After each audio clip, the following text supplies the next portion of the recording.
You're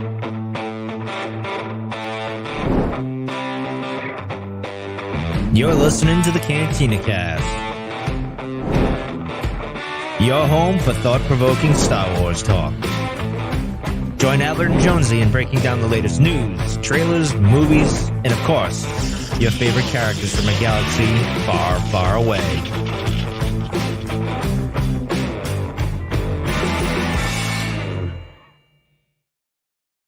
Hello, everyone, and welcome to the Cantina Cast. My name is Albert Padilla, and this is episode 402, the Book of Boba Fett, Chapter 7, In the Name of Honor.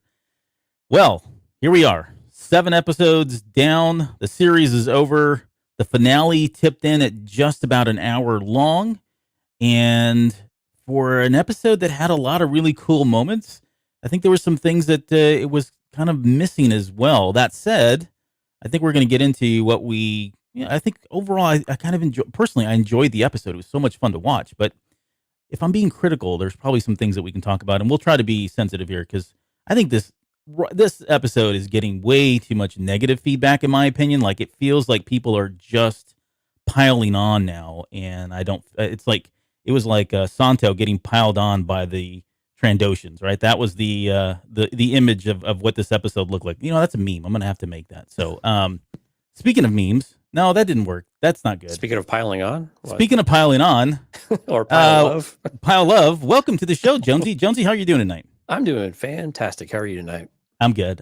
It's been an interesting 24 hours, man. Like, ever since this episode launched, we had the privilege of watching it with some folks on Discord as part of the little watch party we did, and we had a really good time breaking it down and kind of talking about it afterwards. And there were certain things that I didn't catch. I mean, we were minutes after. I mean, we were all waiting for each other to be done watching it. But yeah, it's been a good 24, 48 hours in Star Wars land. Then we got the Kenobi being announced officially. Well, not being announced, but we got the date, right? The release date for it. Yeah, and a teaser poster too. Yeah, and a teaser poster. Yeah, beautiful poster. Yeah, teaser poster's fun because I think that's Anakin's saber in his hand too, right? Yeah, he's kind of, and they made it so he's kind of like holding it out, so it's know very evident. I think that's the Death Star in the background too, if you look closely. No, I'm kidding. It's not. I saw somebody Photoshop that Death Star in over the sun. You know, that would have been kind of cool though. Yeah, it would be, huh? Like just ominous illuminating. What is that? Luminous beings. No, looming over the horizon like that. Right. So what do you think about the May 25th release date, though? Because that's literally the day before Celebration starts.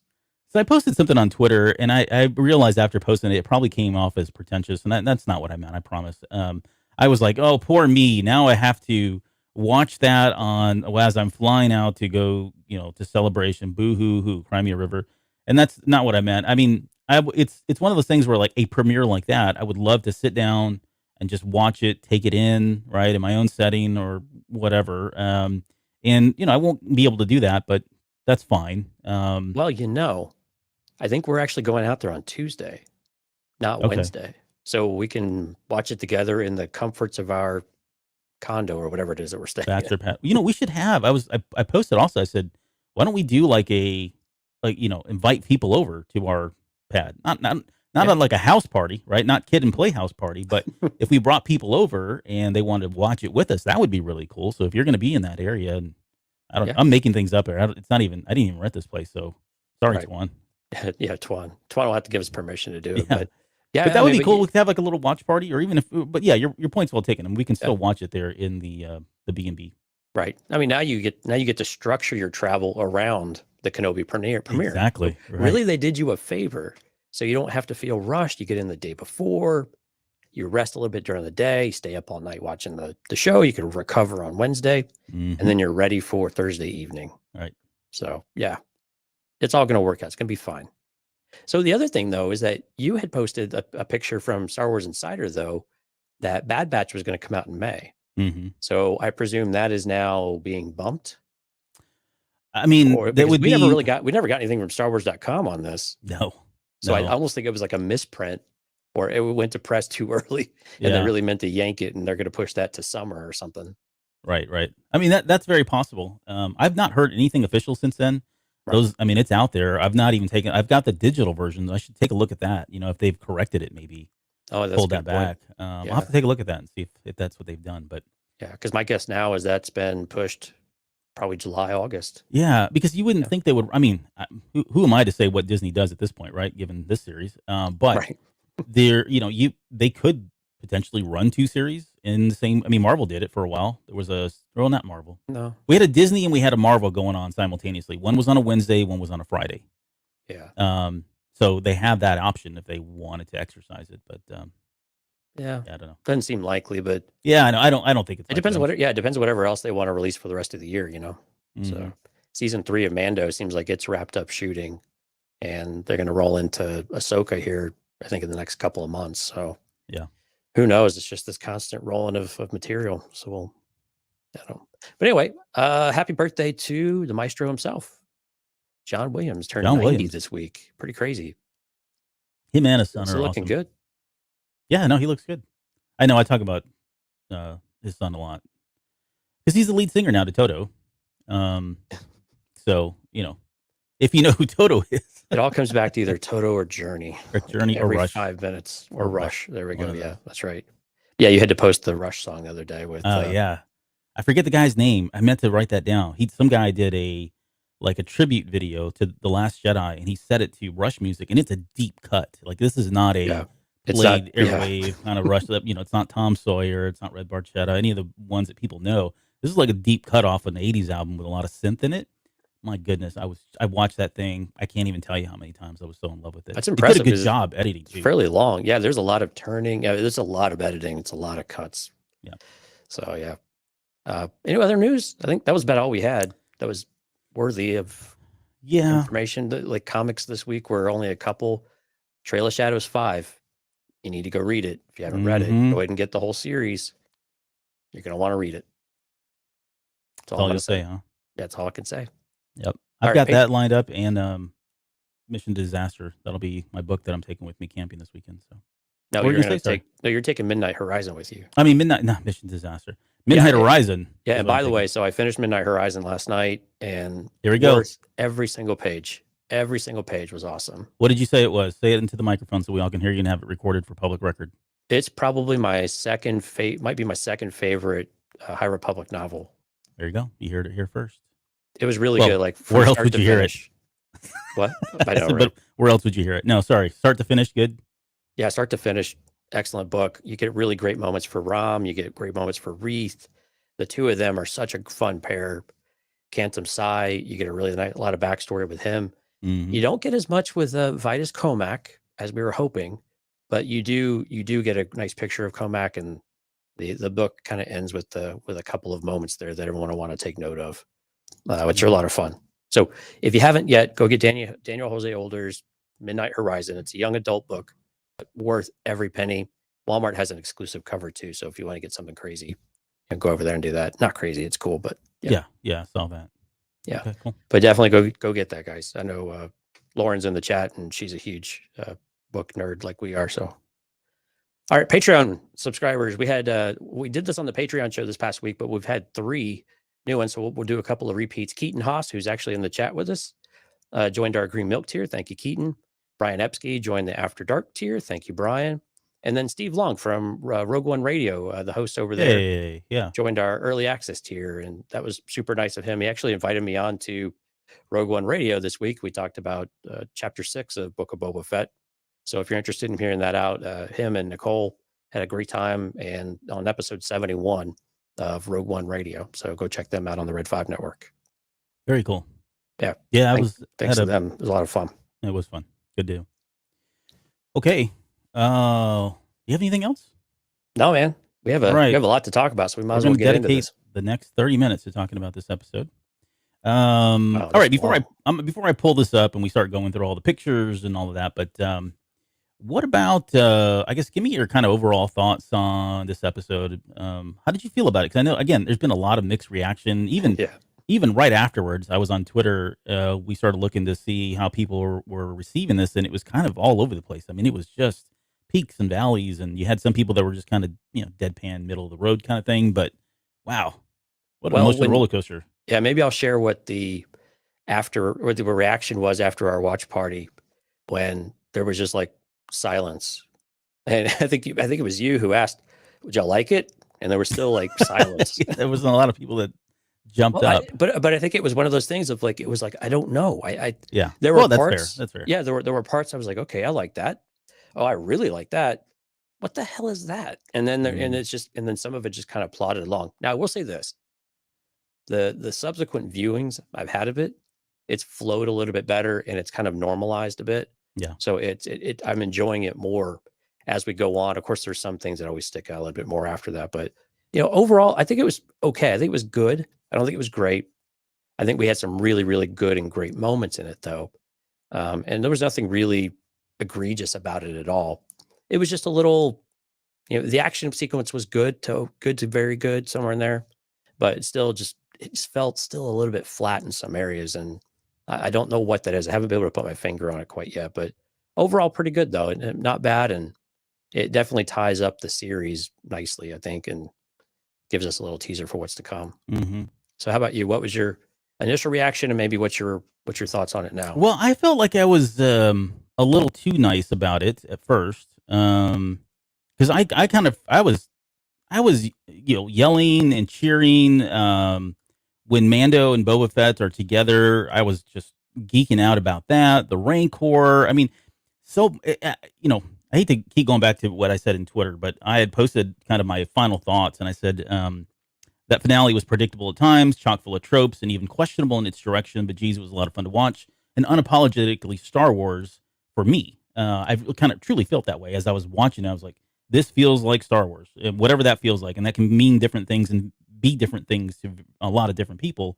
But what I kind of wrap that up with is saying that, you got to love the things that you got and let go of the things that you didn't. Right. And that kind of goes back to headcanon. A lot of people coming into this episode had already had all this stuff figured out. They had already been we'd already been taken for a turn with with chapters 5 and 6 and having Luke and Grogu. There was all that kind of discourse about whether or not that was the right direction.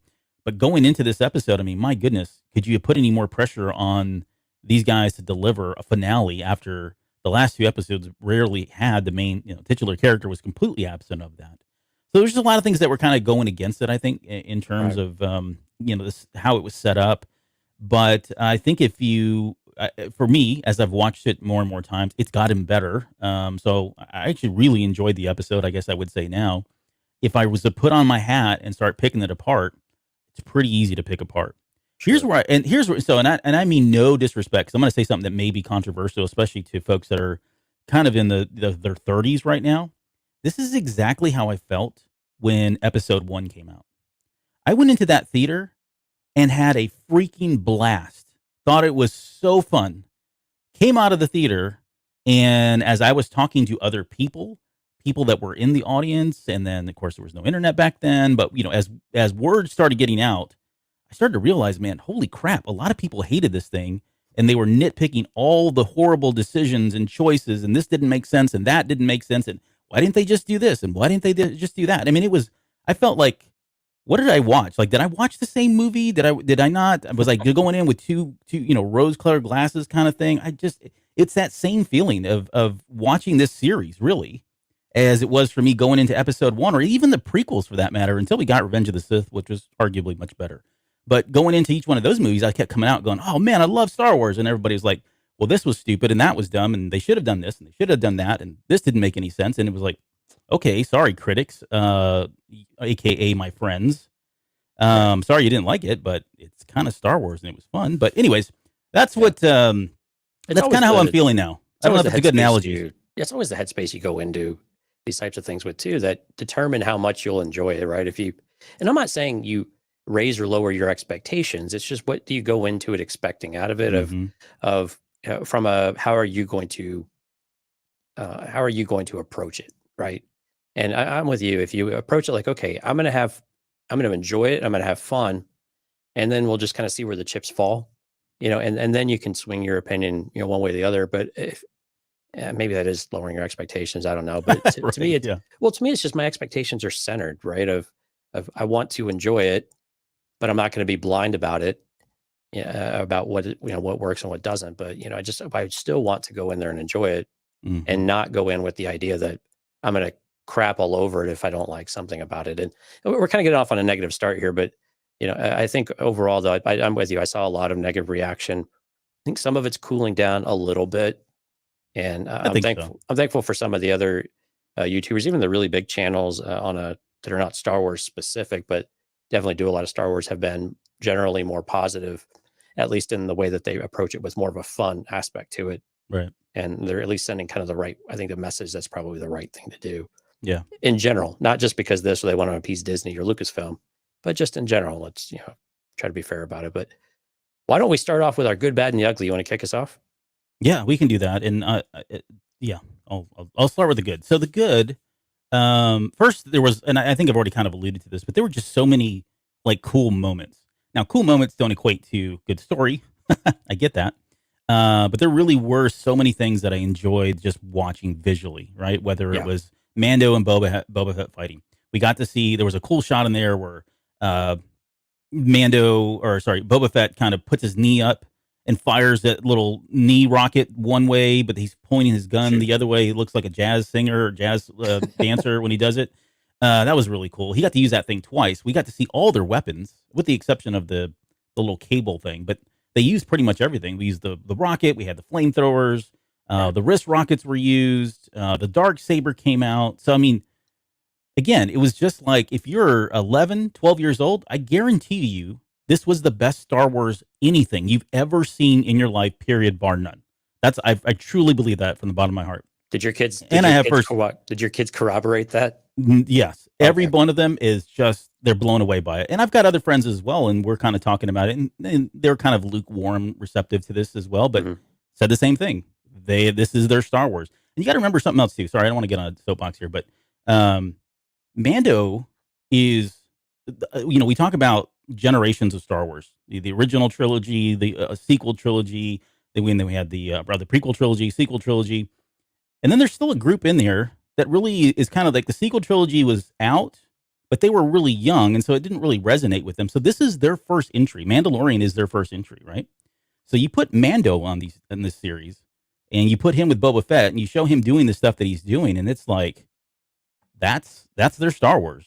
And, you include them in anything, and it's going to be the best Star Wars they've ever seen. So, all right. So, but yeah, so the point of that was there's tons and tons of really cool moments in this. I love them all. To get more specific, I really enjoyed the Mando and Boba Fett. I enjoyed seeing the Rancor. I thought they did a really good job with the special effects and the animation of the Rancor. Yeah. And I wonder how much of that was, like, I really want to know how much of that was practical versus CGI, because some of it did look practical, like the puppeteering looked pretty cool. And I meant to see if they actually had that in the credits. Yeah, we know they actually have the face of the Rancor as a model. Yeah. There was a behind the scenes picture, and you can see the head. So we know there's at least many parts that are practical. Exactly. So those two were great. I enjoyed seeing Fennec Shan finally get to kill people at the very end. Like, she had been waiting this whole series to just let me kill somebody. And she got to kill 4 or 5 people in a span. Well, she got to kill a lot more than that, but she's been waiting a whole 3 or 4 days to kill anybody. Yeah, right. Or 3 or 4 months. We don't know. Yeah, and I loved. There was a lot. Again, lots and lots of callbacks to just about everything. The comics, Clone Wars, the prequel trilogies. There was some stuff in there that probably feeds into the sequel trilogies, Last Jedi specifically. We'll talk about the what is it? The what were those droids called? Scorpionex. Yeah, Scorpionex. I've got a book here that has them in there, so we'll talk about those in a little bit. But cool to see that them rehashing some of the conceptual art that was used for like episode 1. Yeah. But yeah, I mean that's one of my goods. The other one, I'll just leave it. I'll say this too. Like it or not, for me, watching this episode, I would call this a good. I feel better about 5 and 6. Like, it makes sense to me. It's still weird. I'm not going to say it's not, and I think everybody could probably agree that this did not go by, quote, the book, no pun intended. The formula was very different, and I think it's still throwing people off. I still see people talking about this, like, why did they have to do this? It makes no sense. But I think if you look at like we said, if you look at all 7 chapters holistically, 5 and 6 make more sense. You may not like it, and I've got theories as to why it went that way. I think a lot of it has to do with Cara Dune and maybe the redirection they were going with Rangers of the New Republic.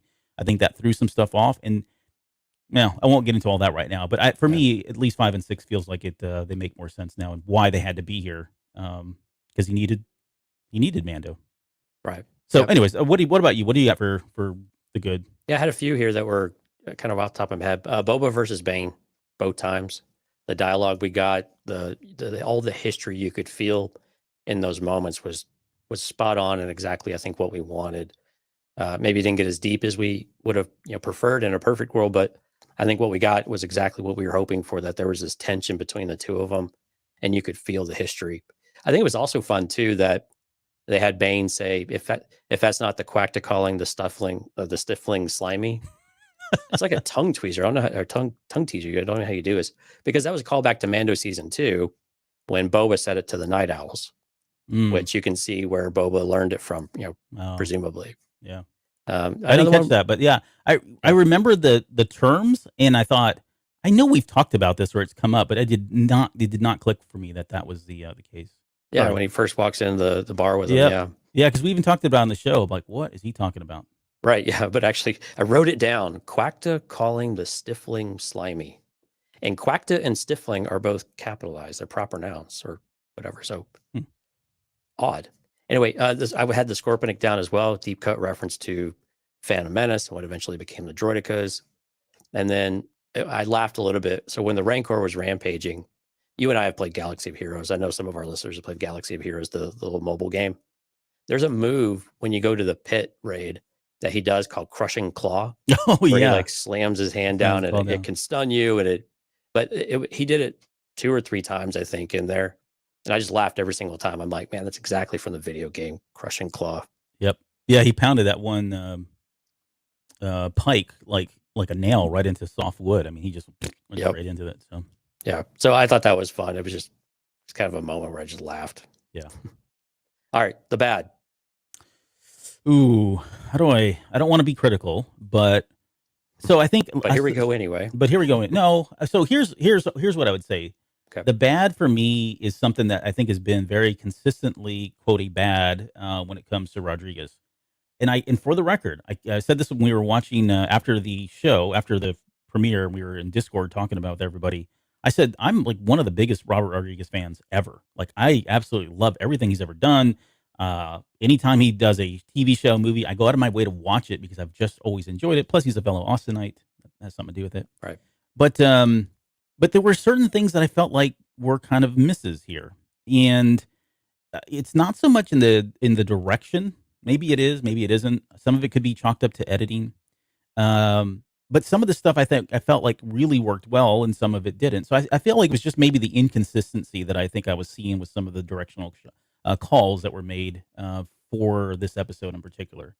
That said, I didn't even cover it in my good. The good was the same thing. There were some really great shots in here. There were some great moments when he kills Cad Bane, assuming he's dead. When he kills Cad Bane, there's a moment there where we get those several like flashes of Boba Fett from different angles on his face, right?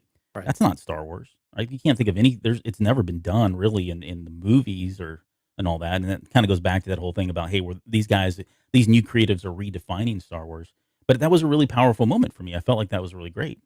Some of the shots and some of the lens flares, believe it or not, worked really well for me, especially when they were up on Cad Bane's face and they were kind of panning off to the left and you get that sun flare that was blazing on you. I mean, there was really good stuff in there like that I think really worked well. Another example is when Boba Fett and Mando get shot in the back and they both turn around and they shoot that one Pike that's up on top and they just keep shooting him as he goes down. That's like straight out of I'm going to give you one more. I know you shouldn't have asked me this question. I didn't have a choice. You didn't have a choice. It's on the script. Same thing. We were talking about it in Discord, but Robert Rodriguez's influences do come from a lot of Hong Kong films, like a lot of the Wong Kar-wai stuff, the John Woo stuff. And so that moment where he's falling down and those guys turn around and they're just kind of blasting him as he goes down, that's like straight out of the Hong Kong films of like the 80s, right? Same thing with the one that's gotten a lot of feedback is that one where the guy spins around. What's his name? Scad.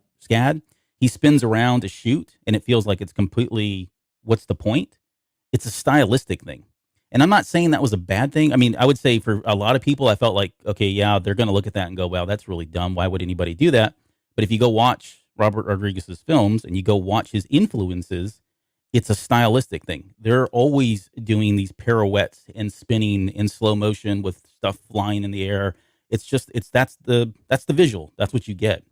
So that was different, but I also chalked that one up to the mods are a bit of a different breed too, right? I saw a really cool theory about this. Okay. So the practical, if you go back and watch that scene now, and I've got a picture of it, he spins and ducks, and as he comes up to shoot, there's a bolt that goes right over his head. And I got an image, I got a screenshot of that bolt. So you could argue that yes, he could have just ducked, but for whatever reason he decided to spin. There was a practical reason why he got low and did that. Okay. The cool theory I heard was that that eye has a way to take a scan, like a field of scan, like a vision, like a picture, a 360-degree picture. And so when he spun, he took an image of all of the perpetrators that were in that area so that he had a better shot at them afterwards. And I was like, oh, there you go. That's a jump in the shark probably, but it works for me. That's right. We found a solution. That's all that matters. All right. I don't know if I answered the good or the bad, but I've heard it really very well at all, but.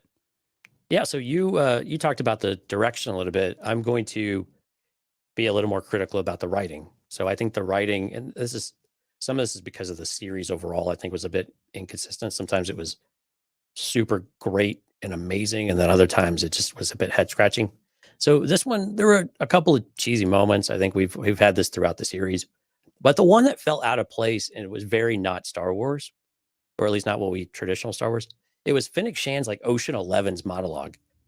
Like when where she's saying where everybody's at, the Gamorreans are on the east, blah, blah, blah. And I'm like, some of her dialogue throughout the series has been a little bit, I don't want to say wooden, but it's been overly descriptive, I think. And I'm not saying necessarily the performance, but it's just the writing of it. And it's just been very descriptive and very somewhat obvious and sometimes regurgitating some of the same information. So some of the writing was a bit weak for me in places, and Robert Rodriguez has caught the brunt of most of the criticism for people who don't like the episode. But I think direction and writing go hand in hand, right? And so if it's the creative team that kind of put these things out there, and they're all kind of married one way or the other. And direction can help make up for writing can help make up for direction a little bit. But at the end of the day, if they're not really in sync, then it's difficult for that to work out well. So there were moments where it worked really well, and there was just still little things here and there that Jon Favreau's writing to me is just very up and down a bit. So, and there's another layer in there that I don't think it's talked about enough, right? So Favreau comes up and he'll write a story. He may hand that over to script writers, and these are, people we may not even know, never heard of, and they're the ones that are responsible for taking that story and developing an actual script with the dialogue itself. So I don't know how much of the dialogue is generated by Favreau. I know I go out and give him credit because I think they've got a good staff there of script writers. But some of that, when you start talking about movies just in general, not Star Wars, this is agnostic, right? Mm-hmm. There are all kinds of reasons why movies do well and don't do well, and it's everything from production to the direction to the script to the story, the actors themselves, right? There's all kinds of elements that kind of play into it, so it's really hard to pinpoint it on one thing. To your point, the director usually is one that's like the coach of the team. They're probably gonna take the heat for all the losses, and they'll relish in all of the wins. So it's just very difficult sometimes to kind of pinpoint that. Right. What about the ugly? What do you got? Chrysanthemum's foot. Whenever he's rejoining Boba, things look like he's got a stanky leg. Floppy, yeah, it's like a floppy mess. And of course, then roughly 35 seconds later, he's running a marathon. So again, a little bit of inconsistency there with Chrysanthemum, but that foot looked pretty janky there. Where's the cybernetics though? He's got cybernetics in him. Supposedly, yeah, but they made him seem like he was just a normal Wookiee. Yeah. Yeah. Just okay. Big. Yeah. I can't remember if he had anything I was thinking, well, maybe he's got. I can't remember if he has like cybernetic leg, foot, and he just had to pop that thing back in place and he was good to go. Maybe I don't know. I don't know. All right, what about you? The ugly? I've got two things. One is Peli Motto's mouth.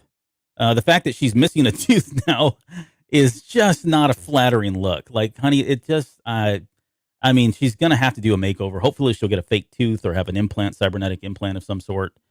But, I mean, all the best to her. I do love her. And then just the idea that she might have an admirer now. So well, and that's where my second one is. So my second ugly is the fact that just the idea that somewhere Pelimato and Major Domo are having Major Domo somewhere, if you know what I mean, right? I don't know what they're doing, but I don't know about that relationship, if that's going to be something I want to see. So Albert, the Force works in mysterious ways. Yeah, exactly. And here, coming from the person that tries to ship everybody, I'm like, ooh, time out. I don't know if I want that one. That's not a ship. You can't have it both ways, man.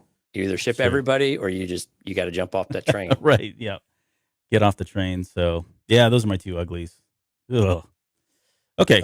Those were pretty good ones. All right. Are we ready? Let's do it. What is the voicing gasp, Albert? Look at this. This is stuff. She thinks I'm a prude. And to some extent, yeah, maybe I am. But well, in your old age. In my old age, yeah. Let's share a screen. I'm going to share my screen so we can get into the images. So it's time for picture pages. Picture pages. Time to get your crayons and your pencils. In the name of honor.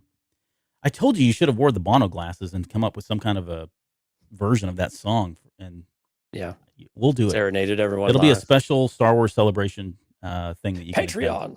Can Patreon exclusive. It will not be Patreon. Okay. Oh, let's get into this. And I like that they opened with this, like, establishing shot. Hey, look at the city. Look how cool it looks right now and how peaceful and it's very quiet, right? Right. Which was kind of nice to see. And they gave us the opposite of that at the very end, which is great. Yeah, the remnants of Garsa Whip's domain. She's gone. It's a littered mess. Yeah, I think she's pretty much confirmed dead at this point, right? You watch your mouth. I think she's dead. I haven't called the coroner's office, but pretty sure she's dead, Jim. Well, it's like everybody, I guess everyone just disintegrated. There are no bodies or nothing smoldering inside. So I don't know how much time's lapsed here. Yeah, it's a wreck inside. You can see it right here. Yeah, it doesn't look like much of anything survived or much of anything. Yeah. No, if you were in that, you're done. Yep. So, unfortunately, it's gonzies. And then Mando shows up, which I wasn't expecting him to show up so quickly. I thought they'd kind of bring him in a little bit later, which is fine. I get why they did it now. But he says, we were joking about this. Like, he tells him that Cobb Vanth is bringing a garrison. Yeah. And it's like we looked up but a garrison. Yeah, we looked up okay, what does a garrison actually represent? Because we thought a garrison would be like a big group, but it's really very generic. Yeah, it could be anything. So in Star Wars, though, you think about garrison of Imperial stormtroopers. Right. That's a lot. Right. And that's what I was thinking. I was like, oh, okay, well, garrison. Whoa, he's bringing everybody in the town. But no, it's really 12 people. Right. But more on that a little bit later. And he says he's pretty confident that Cobb Vanth is going to join, even though I kind of felt like it was a non-committal thing for Vanth. Like he didn't. I mean, he told Mando, "Hey, I'm going to talk to my people," but it wasn't like, "Hey, I'll talk to my people and we'll be there." It's like, I'm going to talk to the people and leave it up to them. Yeah, he was taking a bit of a leap of faith on him, but yeah. I think Vanth was if he had the opportunity, he was going to convince them to do it, though. So I think Mando was probably in the right spot to put his money there and just hedge his bets a little bit. Yep.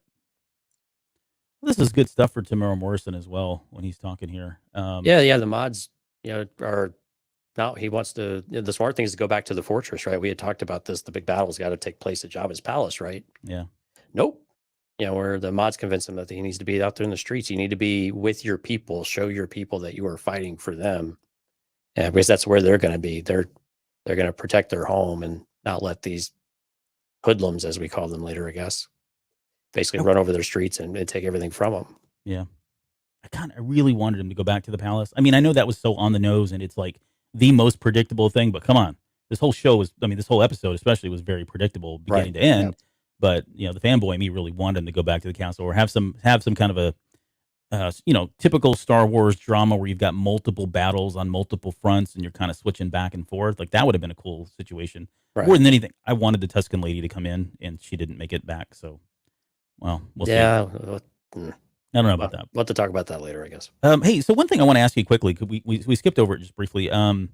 Did you get a sense from Fennec Shand that she was really upset? I mean, she did seem visually upset that, hey, wait a minute, if we get rid of the spice, Yeah. That's income that's coming in. And, this guy's clearly not thinking straight, because what is he going to do to generate revenue, right? Is he going to just go back to, higher taxes, or, I don't Yeah. know. She did It seem kind reminds me of Megadeth. Peace sells, but who's buying? You know, That's a great album. it is. But I mean, it kind of reminds me of that too. She's like, what the hell? And it's clear that they don't talk. They don't strategize a whole lot either, it seems like.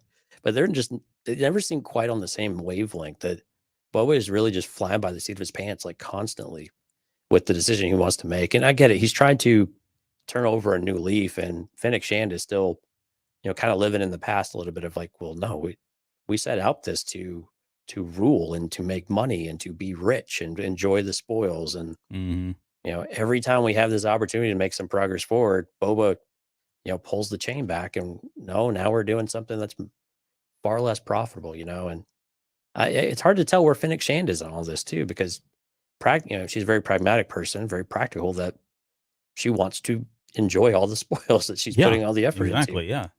But we don't really know if she's, what we saw in Bad Batch, we know she's not a bad person necessarily. She does her job. And I think she's still viewing this more or less as a job of sorts. But yeah, she does not seem pleased at all. Yeah. I mean, they're they're trying to show that he's growing as a person, as a character, and she's being dragged along against her will, like, right. And at some point, either she's going to have to get on board with that, or she's going to probably go her separate way and say, I'm not ready for this, or this isn't who I am, which I don't think will happen. But and I get it. She's not convinced that it works, right? Yeah, right, exactly. She's not seen it work, and every legitimate government ends up getting corrupt, and they just go back to the same thing eventually. So, that she's kind of out of that world. So I get it. Dante has joined the chat. What's up?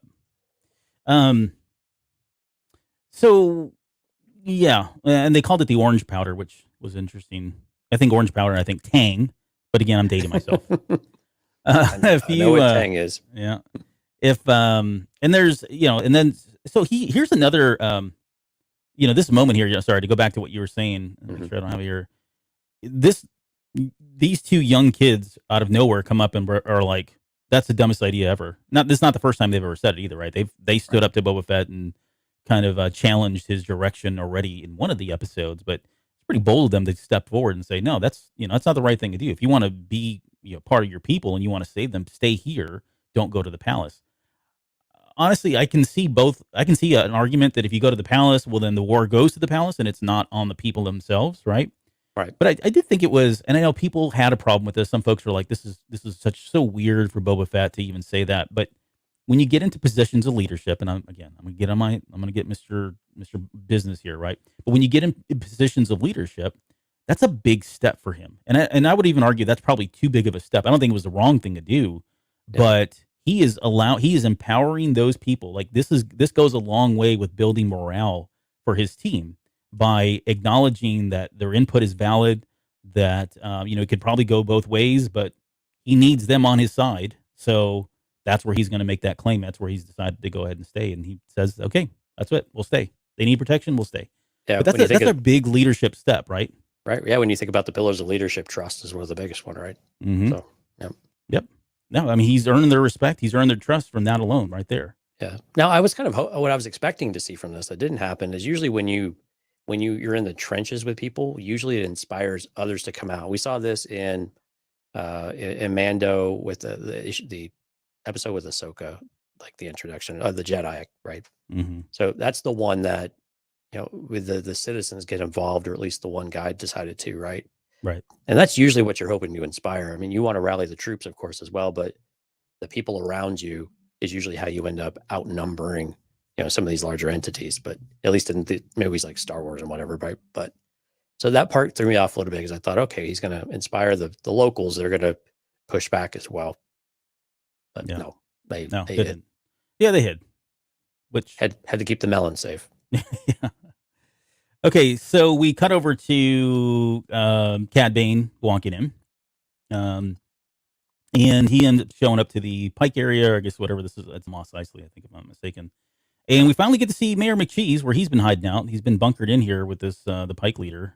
Yeah, you know who played Mayor McCheese, right? I heard it was Robert Rodriguez's voice I think it's Robert Rodriguez. in the costume too. I don't know that part of that. I just heard Huh. he played him. But Yeah, I think it was his voice. I think they had confirmed that Okay. after like a couple episodes ago. But Okay. but no, I'm glad. If I don't know if it was a hard confirmation, I'm sure now they've probably done a hard confirmation. It definitely was him. He does sound like what's his face, Pedro Pascal.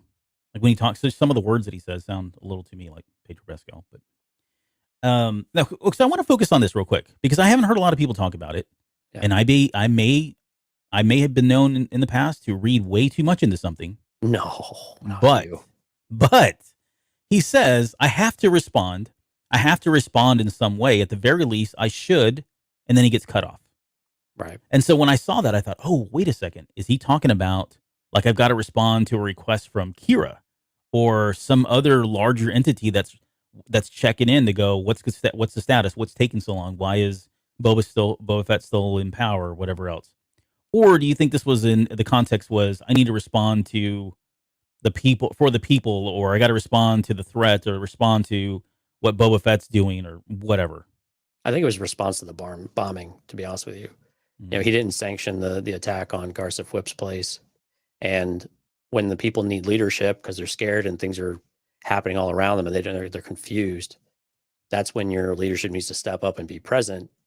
And you basically have a terrorist attack and you have no one saying a word and all the people are just scrambling in every direction. So that's what I took from is that he needed to go and actually make a response. And I think some of it's also, that's how you get your alibi of sorts too, right? But that's how I interpreted it, though. Was more a reaction to the Camtono bomb. Well, I didn't. All right. So Kira is back in the picture as far as boy. I'm concerned. Yeah, I was thinking literally like I gotta give her a response. I gotta give an update. I don't know. Maybe you don't know. Who are you?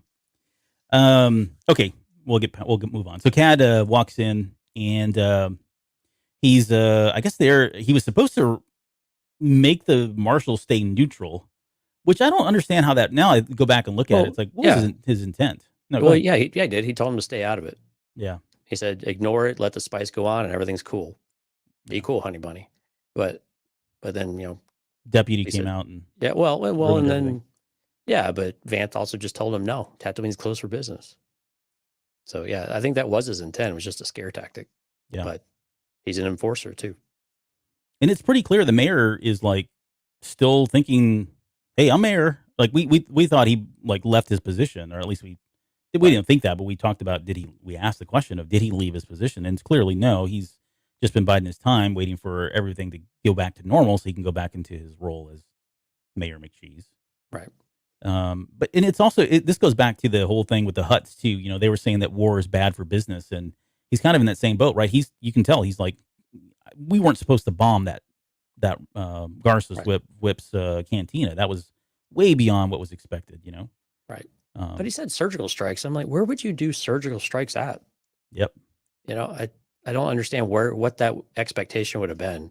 If it's not his palace, is he just taking out the places? I mean, because it seems like places like Garsa Fwip's are places you would raid or you would do something to them, right?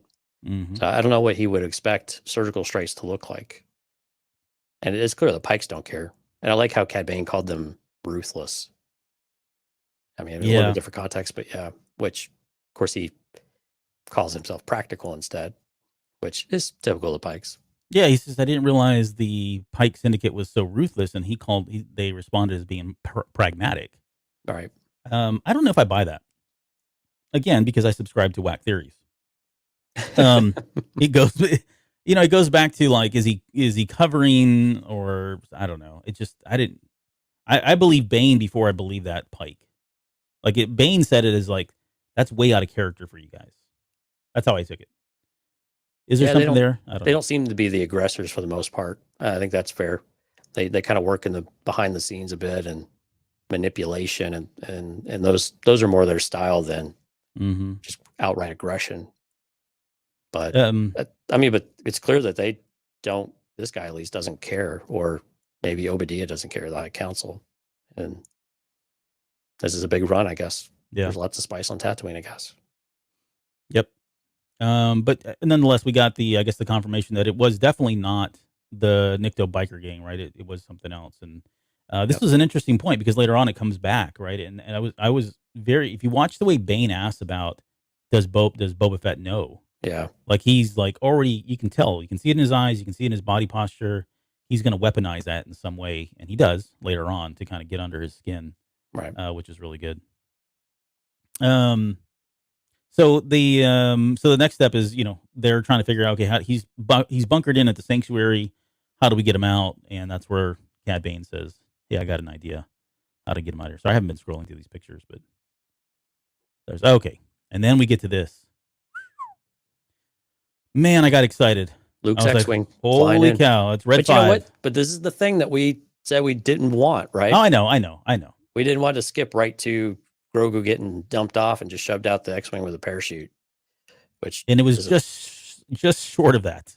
it was Just very short of that. close. Yeah.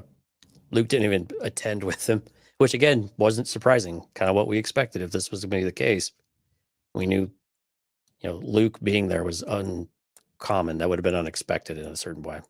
Yeah, and I started thinking about it more too. I'm like, okay, so had he shown up, now that we've had the privilege of watching the episode, I mean, I guess you could have stuck him in like fighting the droidicas or whatever they are, the Scorpionex. Yep.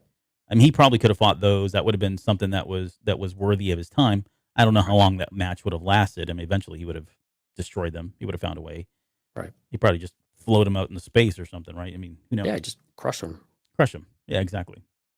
But yeah, when we talked about this, this is the Luke factor, and it could be a very convenient decision made by Luke for the sake of the plot and not ruining the end, because he would have just come in and saved the day as a hero. But it does seem odd, like even still, like why would you send Grogu by himself in the X-wing? I mean, I trust R2, right? Right. I would not trust R2. But going to Mos Eisley and that connection with Peli Motto, just handing the baby off that way, I don't know, it just doesn't add up. And I'm starting to wonder now, because now this would be the second person that's now, because Luke was going to have Leia as his first student, that didn't work out. Then he was going to have Grogu, and that didn't work out. I started to think that maybe we were talking about, okay, at what point does Luke really fully, truly embrace this idea that attachments really aren't that bad, and that maybe that's what his, temple should be built, or that the next wave or breed of Jedi should be more in favor of attachments. And maybe he's starting to get a bad taste of like, okay, I've had two people now that I thought were going to be like my first students, and they both left because of attachment reasons, right? Leia left because she was preggo and she was like, I'm done. I'm not going to do anymore after that. And then now you've got this one who's got an attachment to Mando, and now he's left, and he's probably thinking, well, crap. Maybe I do need to just accept that attachments are good and make this thing work with the people that are in on that. Yeah, I think it's probably going to have Luke double down, actually. We don't have any evidence where Luke got anywhere else except for this very clear line in the sand that he's got. And quite honestly, he might, and the reason why I say he might double down is because without that commitment, without that dedication, and with those uncertainties and with those attachments, everything gets linked back to Anakin and Vader. And I think that's why Luke, even though his own experiences are there, he's going to continuously look back at his father and those decisions that he made, and use that as his reference point, his guiding point, because he came very close to the same fate. And he's probably playing this what if game as well of, what if I wouldn't have done that, things may still have turned out better, or maybe some things would have turned out better. Maybe I'd still have a hand. I don't know. But so that's how I see that one of we don't know that he ever got there. And I'm starting to think maybe he didn't get there at all. And he's I think he took Grogu just because Grogu had some training already. And if it wasn't for that, then I'm not sure what that would have looked like either. But Luke may have still wanted to do it because he's eager to do this. But I don't think, I don't, if you're not all in, then he's going to send you back.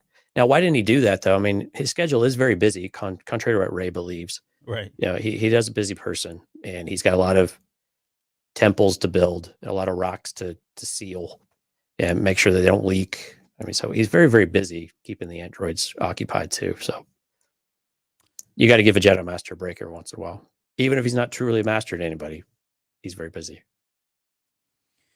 Yeah, Maybe R2 stole the ride. well, like there's different theories out there. Katya had said that she thought that maybe Grogu escaped, and R2 just came along, and that's why he was in a hurry. And we can kind of jump to that now because it's clear from Peli that that R2 was in a hurry, and he's kind of balking at her, telling her, "We got to hurry up! I got to hurry up." Where was he in a hurry to do? Like just get back to Luke, or was there something going on? What if R2 like? What if R2 gave him the chainmail or said, "Hey, you need to go do this, and I'm going to take you back against Luke's will"? No. No. No. Okay. Well, hold on. So we have to go back to what we've talked about over the last several episodes. When we're told something is going to happen, it happens. And some of these things we have to take at face value. I think this is one of those we have to take at face value. Yeah. We were told what the choice was. He made the choice. He took the shirt, not the armor, but it was a shirt. And the decision was made, and he followed through on it and made sure he got back safely. So to me, that's just one of the times where we've talked about it so many times over the last almost 8 weeks now. Right. Where when they tell us something they're going to do it, they typically do it. They don't really pull any fast ones on you. Yeah, I'm with you. I mean, I think the simplest answer is the most obvious. Sometimes, yeah. Grogu picked the shirt. Luke said, "Cool. If that's your choice, I can't be involved anymore. R2, you're the Uber driver. Head out there, drop the kid off, and let's get on with this." Yeah. Now the parallels are interesting, though. If you think about how the armor turned her back on Din Djarin, Mm-hmm. did Luke do something approaching the same thing with Grogu? Mm-hmm. We'd like to think that answer is no. He probably made sure it was a warm send off, best of luck to you type of thing. A nice handshake or something, maybe a frog to go. Yeah. But the parallels are there, like that. You can't help but have the image of how the armorer treated Din when he broke his vow, and how Luke may have responded in this case with Grogu choosing a different path. I mean, granted, it's not the same thing, but Ahsoka was pretty much, they were ready to imprison her and do all those horrible things until they found out they had the wrong person. So right, and it's very clear Grogu does not have a lightsaber on him. Right. Yeah, I know. I was expecting. I was hoping at some point he was just going to pull up his shirt and pull it out Yoda style and ignite it, but no, he doesn't have it. I love this picture right here. Look at how That's happy cute. he is. Also, if you listen closely, he says hello. I guarantee you he says hello right here. It's like, I wonder if that's going to be his first word.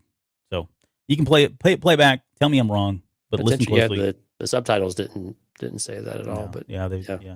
But he says something very similar to hello when she says, "Hey, bright eyes," or whatever. Right. I did like the dig on the name when R2 tells her name is Grogu. That's terrible. Yeah, exactly. That's a terrible name. If anything, Pelimoto just lays it out there like it is. There's no grace. Yep. Cool shot of R2-D2 about to head out, and then they finally feed the baby some worms, which he seemed pretty happy to eat too. So yep. So I don't know if I don't want to put you on the spot. So what about R2? Why do you think he's in a hurry? They're just busy, or do you think there's anything more to that? Yeah, my guess is he's just trying to get back. I mean, again, we don't know what that's Luke's form of transportation, we presume as well, right? And if they're out there searching or needing to go around hunting outside of whatever planet they're on, it seems to make sense that needs to happen. Now, Luke could have just done it his damn self, and he wouldn't have to be in such a hurry. But yeah, I mean, he could have dropped the kid off and said, "Hey, this is not my fight. This is not my battle. These are warlords. I mean, this is not even right." I mean, yeah, there are people that are at risk because of the spice and the war that's inevitable. But yeah, and Luke, I don't have time for this. And presumably, Luke doesn't really know any of that's going on.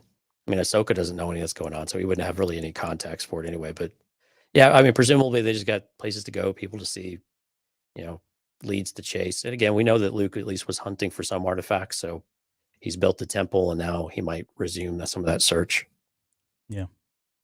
Here's where we give the update. This is the Ocean's 11 scene that you'd mentioned or referenced earlier, where she starts getting into a lot of dialogue here and kind of giving us the whole exposition of what's happened. And the way it breaks down is, okay, we've got the Gamorrean guards are at the spaceport. They're going to give us a heads up if and when more Pykes show up. Bebop and Rocksteady. And then you've got Black K here, who is, of all places, they stuck him in the Trandoshan area. Like, Right. why didn't they put him at the airport? Like, that's just cruel that they would stick him there. I mean, I guess if you're going to have Trandoshans rioting or something going on in that Trandoshan area, you probably want your big bad there. But Yeah. that was, I mean, he's talk about a target the entire time just walking in those streets. And then you had Drash and Scad, and the mods over in the Aqualish quarter. Right. The bikes still weren't working for me. Too slow, just too slow. I don't understand. Oh, you mean the way that they're operating? Yeah. Okay. I mean, visually, I'm so over that, and it's fine. Okay, I really good. have a problem with it.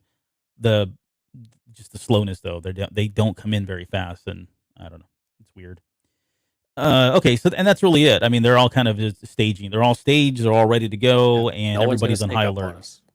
Yeah, no one's gonna sneak up on us except for Cad this Bane. guy. You should see it on her face too when they say that. She's got this look of like, son of a gun, like somebody dropped the ball here. Well, it's Cad Bane. I mean, this is what he does. Yeah. Well, who was watching this area? Well, right. Them Well, from in the apparently, sanctuary? apparently 88 was. But Right. 88 and Major Domo. That one's out of order. That's weird. Sorry about that. So yeah, let me see where we go back here. So Cad Bane finally shows up, and he's just sitting here antagonizing him, provoking him, trying to get him to bite and give in to, the angry Boba Fett that we know, the child, the killer, the bounty hunter. He's trying to talk to that person, and I think he gets pretty close to it until Fennec Shan steps in and says, "Look, you're emotional. You need to step away from this. We're going to do this on our terms. This is his terms. There's no way you're going to win that fight," which comes up again a little bit later. But what do you think about this whole little exchange here? again, this is one of my favorite things about the episode. This and both times when they meet, and again, poking and prodding, and then also using the Pike information to try to again pull it out of him. Just like your Tuscan family, right? Mm-hmm. And you could tell instantly. And Cad knows Boba so well that pushing the buttons is easy to do. And Boba's trying to be cool, but he had the one button to push that was guaranteed to get a reaction from him. And Bane's like, yeah, let's do it. Let's just do it right here and right now, and get it over with. And clearly very confident that Boba doesn't stand a chance against him, which I think in a gunfight he's absolutely true. Or absolutely right. Yeah. And he also he tells it like he invokes a few things like you mentioned. He brings up his dad at some point in their conversations. I don't know if it's here a little bit later. As in the last one. In the last fight, right? That whole, I mean, he tells them that, hey, your family was killed and they were, by the Speed Gang, but that wasn't really who did it, right? So that was a big thing for him. And I wonder how we talked about it, I think, in the last episode, but how Bane knows as much as he does. Maybe he's just that good. Right. But yeah, having that inside information about his family and who they were, the Tuscans, and then now that they've been killed, was pretty powerful, I think, for him. Yeah, I mean, that is a good question. He does know a little bit more than what the Pikes are telling him. So but again, I think him and Fennec's the same way. You go to every situation with as much information as you can gather. Mm-hmm. Now, how he would have got that is unclear, but he's got his sources, right? I'm sure. But the Pikes also knew that too, right? Didn't they? Well, they knew something of it. I think they knew he was. Oh, they knew it because of the he was Pikes, living there. Yeah. There's a good line in here that I felt was kind of, I wouldn't say meta, but it was very, I don't know what the word would be, but that line of you're getting soft in your old age. Right. It's like Bane was speaking as the voice of so many people that have said, this is a different character. This is not my Boba Fett. And his response is, we all do. As someone who's getting older, I felt like that was like the best way to answer that. Right. And I won't get into again because I can get very pretentious about this and start getting on a soapbox and talking about this, but we all do kind of get a little softer as we get older, and there's nothing wrong with that. It's something that comes with age and wisdom and all that. But anyways, right. I thought it was a good response. I know a lot of people didn't like it, but well, again, it shows what he's trying to he's making it different. He's changing, right? He's trying to do something different. And we can argue about how effective the show as a series has been at showing that journey.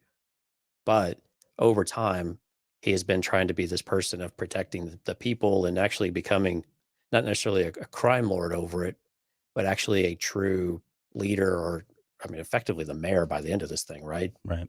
And so, just someone who can protect it and that they can look up to, and not necessarily have the crime aspect of it lingering over with fear and everything else. Again, rule with respect was the whole premise in the first place, right? Yep. There's I'm just kind of going through pictures. Here's one of the ones where I felt like the lighting was really good. Yeah. The shot was really good. And you could see all the dust and the particulars in the air, particulates. Yep. Yeah. It was really cool. He says he's got his back snipers. There's Fennec Shan and Mando both show up. I think they could have taken him. Sorry, I was supposed to scroll through this and didn't, but some flashbacks here. And finally, this is where Fennec steps in, tells him he's emotional, needs to step down. He puts his hand on his was it a what is his blaster? I can't remember. 33, something like that. And he kind of at that point just walks off very slowly, I might add. Yeah, doesn't take his eyes off him either. Nope, doesn't take his eyes off him, which is cool. I want to know what Boba Fett's like pulse rate was during this moment. Oh, I bet he was hot. Yeah. And then and there were moments here where like I felt like the Major Domo had some really good lines, dialogue. This was one of them where he came in, was talking about he was kissing his butt for doing a great job, and he responds back, "I wonder how much he would pay for the Twi'lek." And he's like, "Understood. Many pardons. I should have never interjected." Right? That whole bit was just good stuff from this guy. I really liked him in this episode quite a bit. And then we get the big turn. Which I think was kind of predictable, but whatever. All the townspeople start turning, so there's the Aqualish. They turn on the mod squad here. The gunfight goes down. Okay, so this guy, I've already named him. I never realized. Look at his sideburns. He's got like robotic sideburns, and so I called him Sideburns, but like cyber, like CYD right. Sideburns. Get it? Yeah. But yeah, we lost him. We didn't really get to know him very much, but a couple of them did die in this scene. Like a couple of them got shot here. Yeah. I think one guy actually, so the guy, I think straight back on the left behind Scad there. This guy? Oh, this Pretty guy. Sure he dies twice. Yeah. Oh yeah. I think he dies here and then he dies later on in front of the sanctuary. It's probably a flesh wound at first then. Yeah. So yeah, see his sideburns. Oh, yeah, look at that. How much I even got the explosion shot going off in him. Wow. Yeah, this really hit you deep, didn't it? What? Yeah, but what is going? I want to know more about the sideburns now, like what they actually did. What's the practical use of cybernetic sideburns? Okay, and then we cut over to the Trandoshan area, and you've got these guys pulling out their little sickles and weapons, and he's like, "Man, I picked the wrong side, the wrong side to be on." You can just see it in his face, like, "Dang, I'm getting too old for this." And then we get over here with Bebop and Rocksteady. Was this like the shuttle that took people off once they got off their galactic cruisers? Is that what this is? Yeah, I think so. Yeah, it looks like the train. Yeah, a trams or whatever those are called. Mm-hmm. The Klatooinian or Klatooinians. Yeah, they were over here in the Klatooinian area. I die every time this happens. So the one Gamorrean guard, I almost called him an orc.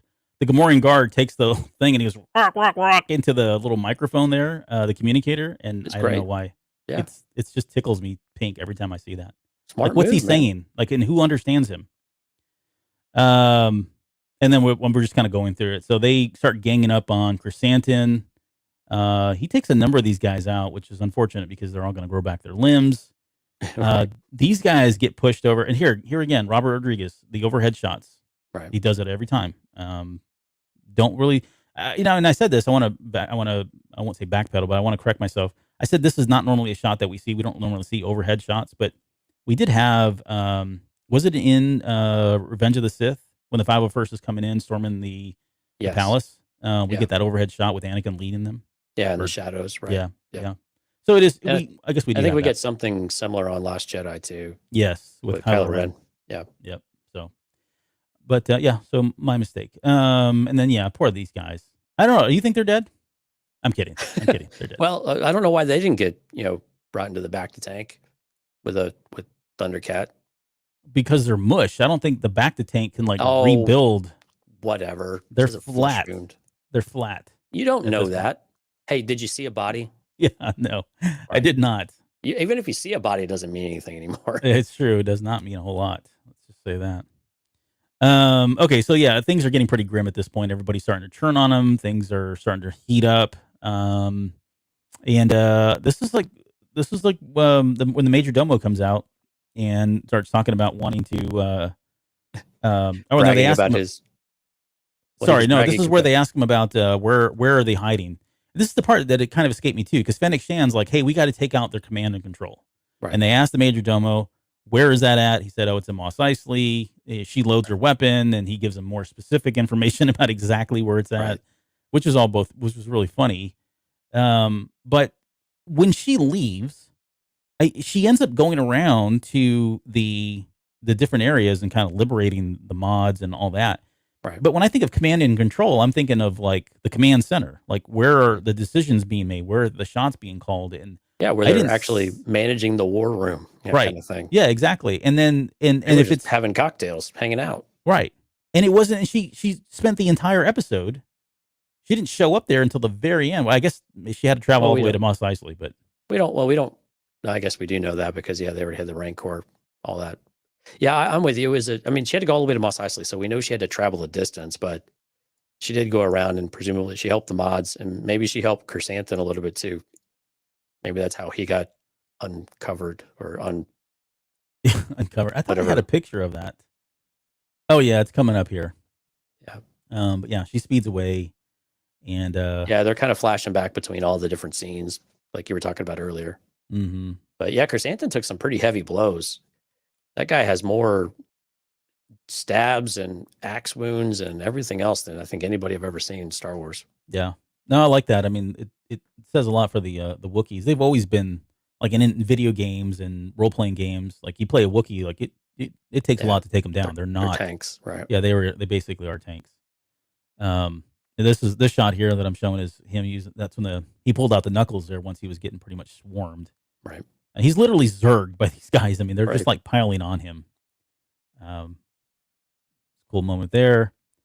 Again, more Aqualish firing at the guys, and this is where Fennec Shan finally comes in, starts sniping all these characters after telling them she tells the mods to duck, get down. This poor sap, this one Aqualish that was up here in this window and gets shot. Yeah. He was yelling at his buddies, "Come on back!" I know. I laugh at this shot, and then you can tell like it's a really cool like effect. It's definitely a kind of a mannequin or whatever, right? That falls, but it's a really neat shot. I really enjoyed it. But yeah, he is like, hey, where y'all going? We're winning here, right? What did you think about this flip? I know Tawan's still on the live chat. I don't know if he was or if he made it, but I think he was like he didn't like the fact that Fennec did this like show off kind of showboating flip and lands. Do you have a problem with that? Well, I mean, someone's got to do a superhero landing at some point, right? Ooh, what do you got to say about that, Twan? Yeah. No, I'm kidding. I'm just trying to instigate something here. Yeah, I don't care. It's a flip. It's a flip. And then this moment here. Drash, getting all sentimental. Yeah, she said thank you. And she said, respect or manners. That's what it was. And I like that. Yep. She pulls her helmet down so she can see her eyes. Am I shipping these guys, or do you think she is? I don't know. Drash has a lingering look. Yeah, well, and I thought the lingering look. I was like, okay, does she have like a love interest, or is it more of a admiration? Yeah, like man, when I grow up, I want to be like her. Like that's somebody I want to be like a role model for. I want to be like Fennec Shan, so let's go with that. I mean, who wouldn't want to have those kind of skills? Yeah, I want to be able to flip off things and piss Twan off. It's going to be great.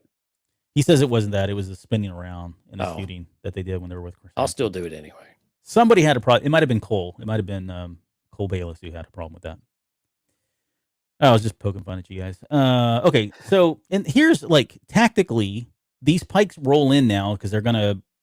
It's time to overwhelm. Yeah, start overwhelming the sanctuary. But like the tactics of this, they like leisurely stroll in. There's no like when you see, I don't know, armies walking in, or what are they called? Not the FBI. What are they called? FBI SWAT team. Yeah, the SWAT team. Thank you. SWAT team comes in. They're like getting behind things, giving hand signals, go, quiet. No, these guys are just kind of strolling in on a Sunday afternoon. We're here to, kick your butt. Right. There's only 2 of them. How hard could it be, right? Yeah. This whole dialogue here too, I thought was really great. What did you think about that? So they have the exchange. They go back and forth about, Boba's like, okay, look, dude, this is way more than you I did not think this was going to happen. Totally cool if you want to just go. I wouldn't, no shame.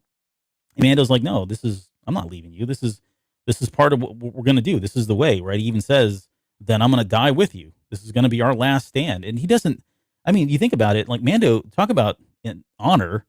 He doesn't know, he hasn't really spent, excuse me, that much time with Boba Fett. But yet he is committed to the cause, right? He's committed to the honor itself. And I know this has got to be blowing Boba Fett's mind, because if you think about his character, honor is not something I would ever associate with Boba Fett, right? From his character in the Clone Wars. But I thought it was really good stuff. Yeah, again, but this is what, Boba didn't leave Mando when they took Grogu, though, right? When the Dark Troopers took Grogu. Yep. Yeah, and so the job wasn't done.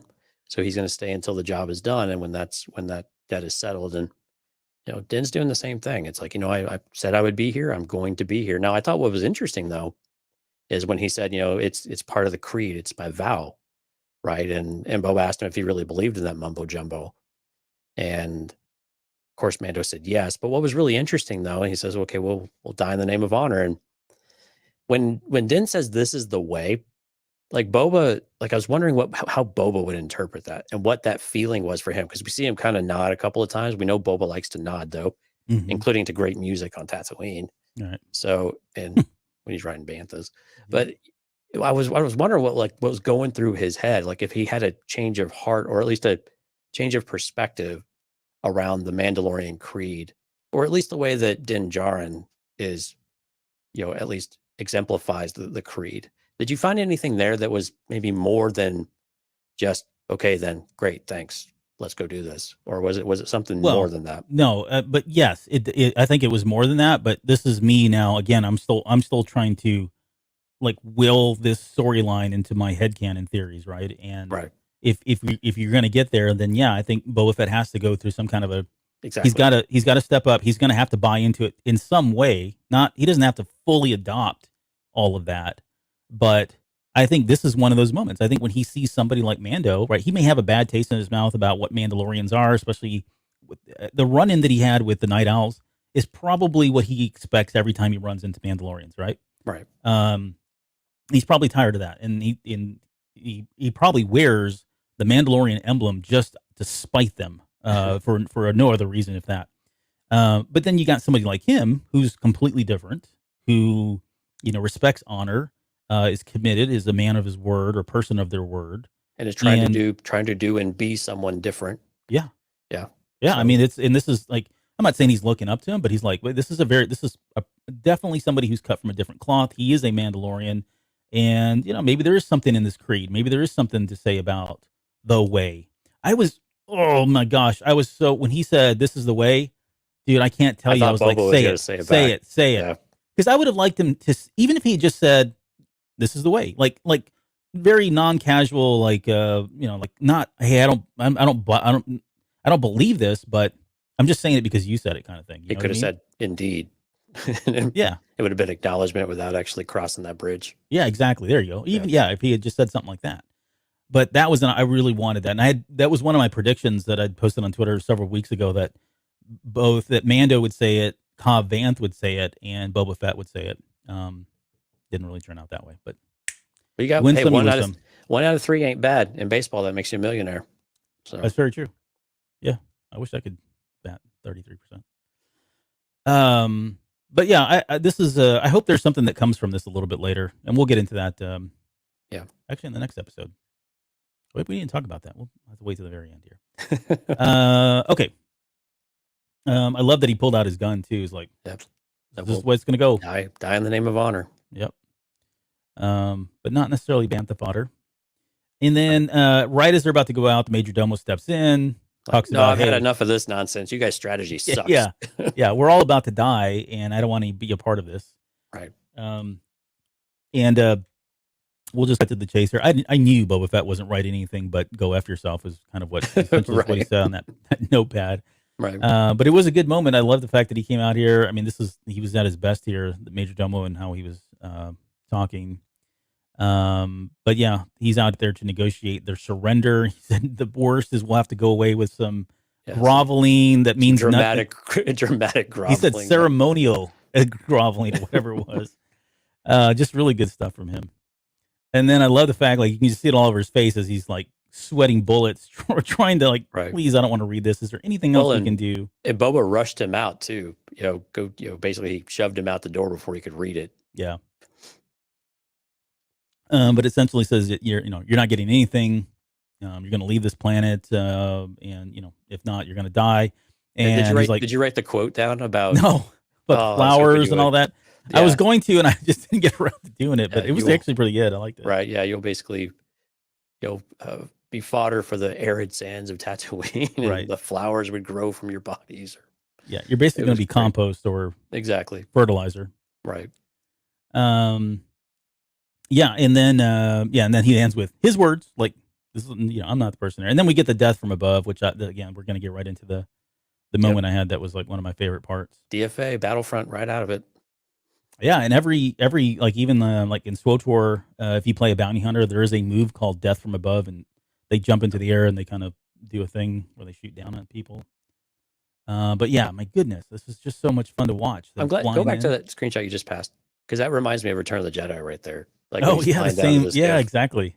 Only he's actually flying and not just being like, you don't see him like on a tow cable being dragged across the screen as in Jedi. Right. Sorry, my mouth is getting dry. I had to take a drink of water. I'll have to edit that out later. Yeah, and so this is, I don't know, what'd you think about this battle? I mean, I've kind of talked about it enough. I've got some other things, but what'd you like? I liked it. I mean, it was great to see the Mandalorians like using all the tools of their trade. And actually, I was surprised when they came down. I mean, I guess you're not going to have a whole lot of fuel to be able to use the rocket packs, but I thought it was great, though, just using it to their advantage. They used it as a distraction and it came out, and then, like you said earlier, we get to use all the different weapons, the knee rockets, whistling birds, everything. So, things started going pretty crazy, and the Pykes all of a sudden get a real fight on their hands. But again, this is where you just get wave after wave after wave, and they know this is a losing fight.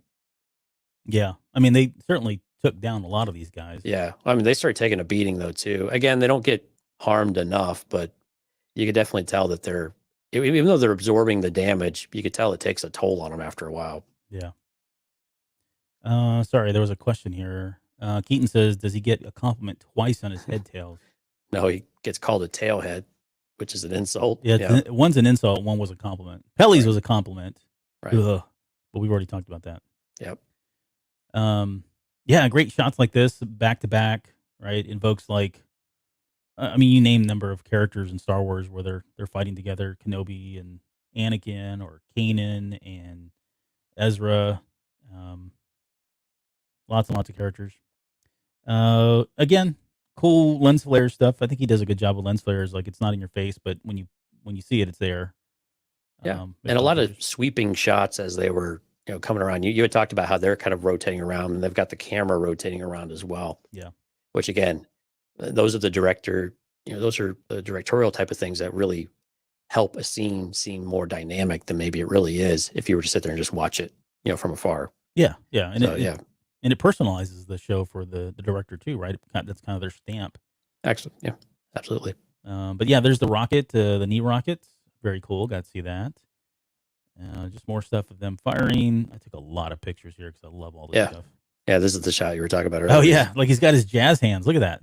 Yeah, he's like doing a Patrick Mahomes, like shooting one way without even looking. Got a rocket going the other way. It's great. Yeah, that's a cool picture. He was probably in dance when he was younger. Probably. We don't know those lost years of Boba Fett. We don't know what happened. Right. I don't know why some of these shots didn't come out. There's whistling birds. There you go. Whistling birds. Cool that he got to use that. I'm surprised their morale stayed as high as they did. They were getting their butts handed to them. Maybe they just knew that there was more of them, and eventually they would, wear them down. Yeah. Here's the shot we talked about earlier where they both turn around and shoot this poor sap all the way down. And that camera's coming in on them as they're shooting, which is cool. Right. So, yeah, visually cool stuff. And then they start getting hit in their Mandalorian armor. There's, again, to my knowledge, they didn't get shot in anywhere else. So, Yep. None of the soft spots. Yep, none of the soft spots. Pretty amazing. And just as things they're starting to look bleak, although I never felt like they were in danger. Right? They were starting to get overwhelmed, I think, by that point. Yeah, but I just meant like this isn't where Mando was going to die. This isn't where Boba Fett was going to die. Somebody was going to bail him out, right? Yeah. And sure enough, it's the A-team rolls in on their van. Bum, bum, bum. So yeah, as B.A. Baracus. Yeah, or what's his name? Was it Tati? Tonti. Tonti, that's what it was. Taanti, I think. Tonti shows up on the gun turret. In an armored vehicle, no less. You had asked the question, where the heck they get this from? Yeah. And you know what? It's very similar to the speeder that's in Luke's shed in A New Hope, like when he's trying to look for 3PO. Oh, really? Okay. Oh, yeah. Look at that. I have to go look at that. I mean, didn't have the turret on there, but yeah, speeder itself, yeah. Here's the garrison. 2, 4, 6, all 9 8, of them. Yeah. 10 people have showed up. Yeah. I mean, it's better than none, and they certainly made an effort to. I mean, they came in just when it was time. Yeah, the Weequay brought his Civil War era rifle with him, so clearly going to go really well. That rifle is like made of wood. Yeah, and then the mod squad showed up very slowly, I might add. That's again what I have there. Look at her elbow. I don't know what's going on here. She's double jointed, yeah. Is she? Yeah. That's cool. Maybe she needs to get that one bionically changed. I know. Just to exactly make it a little straighter. Don't shame people because they're double jointed, Albert. Gosh. Sorry. It looked weird. Like I saw it when I took that shot. I was like, ew, gross. What's happened with her arm? It's like completely bent in the wrong direction. It does look a little weird. Well, it looks weird. You want me to zoom in? I can zoom in if you'd like. No, it's fine. All right. So yeah, these guys show up. So everybody's kind of pulling back, and this is where Chrysanthemum finally walks in. So they're all kind of coming together, retreating back to the main base. Battle's kind of starting to turn, and they're getting lost here, or they're starting to lose, I should say. I love this moment here where Chrysanthemum took that rifle. He like hits that guy, knocks him into the air, and in that same shot, like shoots him. Yeah, and then he goes flying backwards. That was a really cool shot. I love that. It took forever to get this camera. He shoots him in the crotch too. I mean, my goodness. Oh, jeez. No Pike babies there. You're done, dude. And then he like chucks this one at the other one. Okay, here comes your shot. I think I try to get it. Is this what you're talking about? His foot there? Yeah. Yeah. See how his foot? I mean, it's probably his knee down, but his foot's all like it looks like it's dislocated because it's just dragging on the ground. Do you think it's the costume? I don't know that they would have made that mistake or allowed that to go. I don't know. They had a guy in jeans in the man. True, yeah. The Mandalorian. Right. Well, I mean, I thought about that too. I was like, maybe it's just a costume malfunction. But again, they linger on that shot, and they could have cropped it to get rid of that if that wasn't intentional. So yeah. I kind of think it was meant to show that he's limping. Now, I will say this though, Chrysanthemum is limping throughout the rest of the episode. He is. Yeah. But his ability to run seems to be much better here in just a few minutes. Yeah. Maybe just those cybernetics kicked in. Right. Okay, more shots of him trying to make it back in there. Finally, he gets shot in the leg and the thigh, like in the back of the thigh right there. Oh, yeah, that's gotta hurt. Yep. And it's at this point when we finally get Mando and Boba Fett who run out to somebody's got to save this guy. I mean, they just sit there and watch him. I mean, I don't know what else you can do when they're under fire, but he should run faster. That's what he should do. Exactly. Put your foot back on and get out of there. But yeah, here he is. He's just kind of falling down. And then they pick him up. They save him. And then he makes a comment about how easy it is to support a Wookiee. I mean, yeah, right. Everybody's doing it. Yeah, the two young mods did it in one of the episodes, and they did it in this one, yeah. So, yeah, he says, after he's limped back, he says, "Welcome back, Santo." Something about he's going to let him take a long soak in his tank.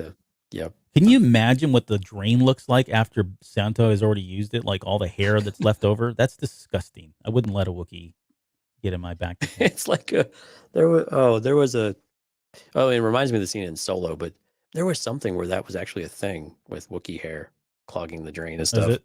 Yeah, I forgot what it was. Similar to shaving a yak in your tub and Yeah. pulling the plug there. It was probably Robot Chicken or something like that. Right, it probably was. Yeah. And then so they start cheering because they think everything's all Yeah, the hunky-dory Pykes because run they start away. they start retiring or retreating. Sorry, it's been a long night.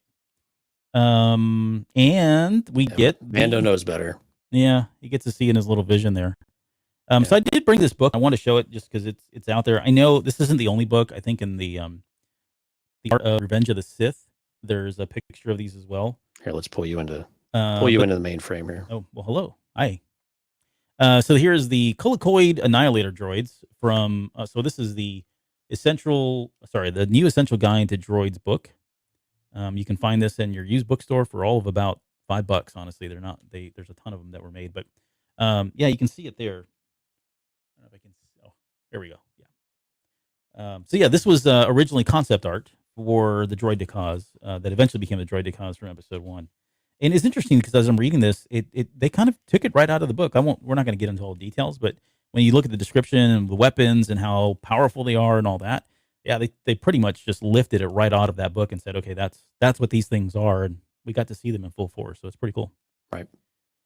I did enjoy these. What did you think about the design and the way they were built?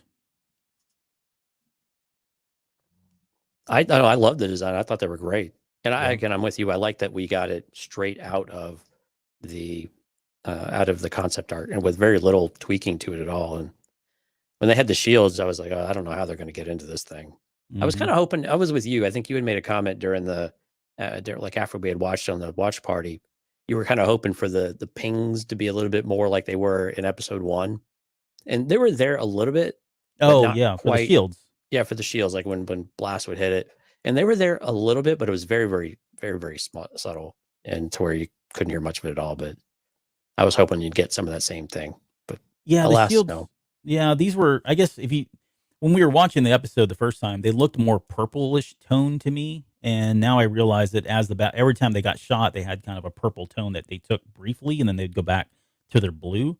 And I think that's what threw me off because the shields that were used by the Gungans in Episode 1, that definitely had a purple tone to it. Whenever they got hit, you would hear that pinging tone, which I really love. It's a really soothing sound, kind of weirdly for me. It's ASMR for you. Yeah.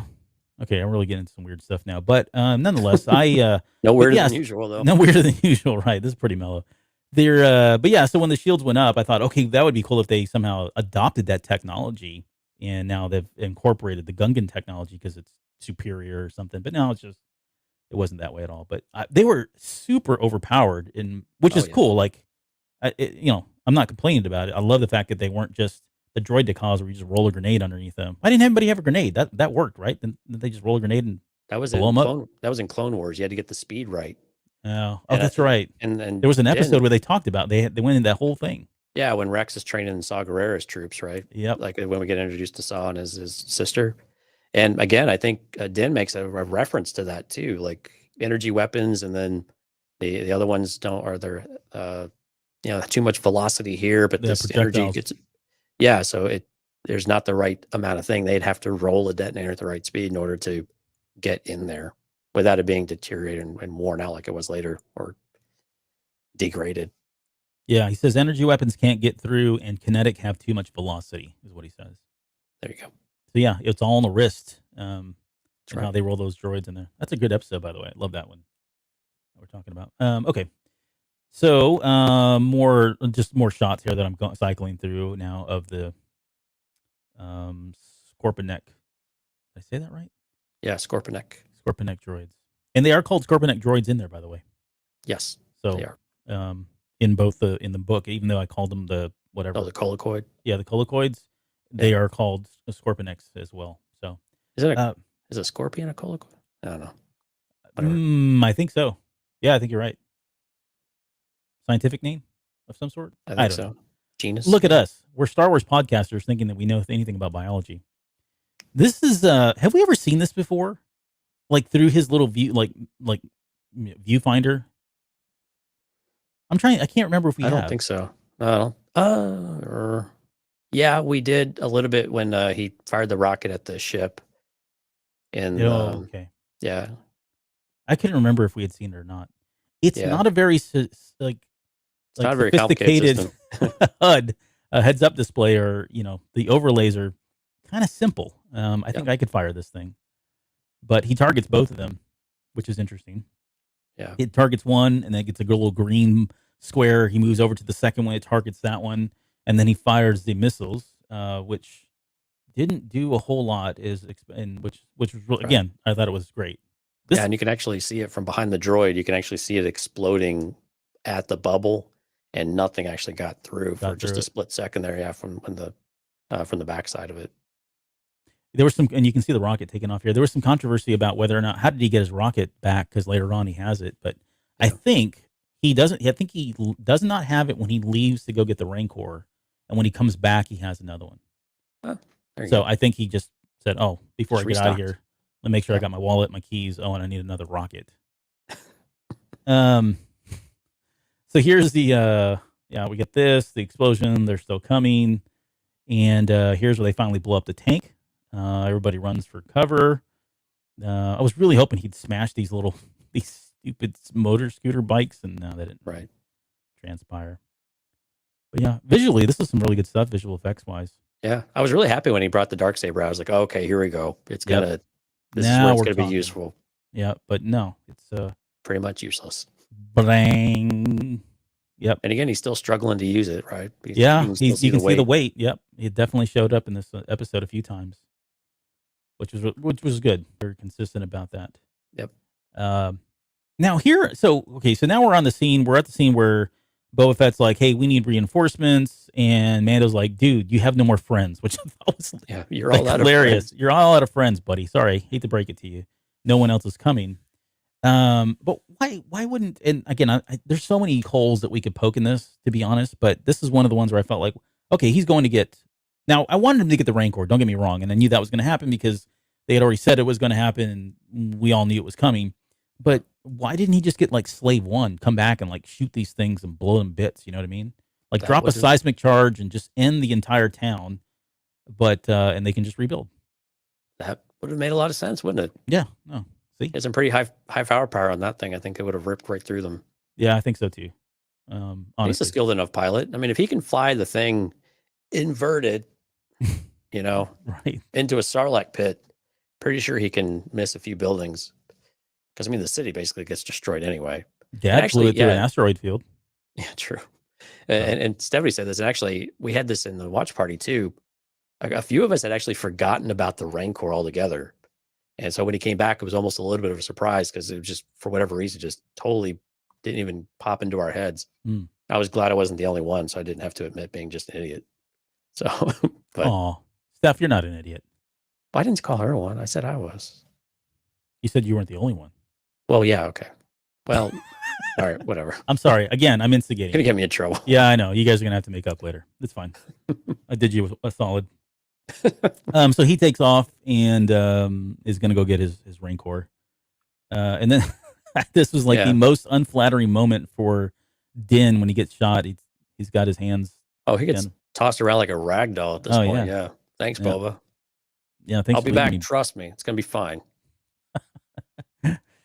And then I think we did is this where we get? Oh no, so this is where Black Chrysanthemum.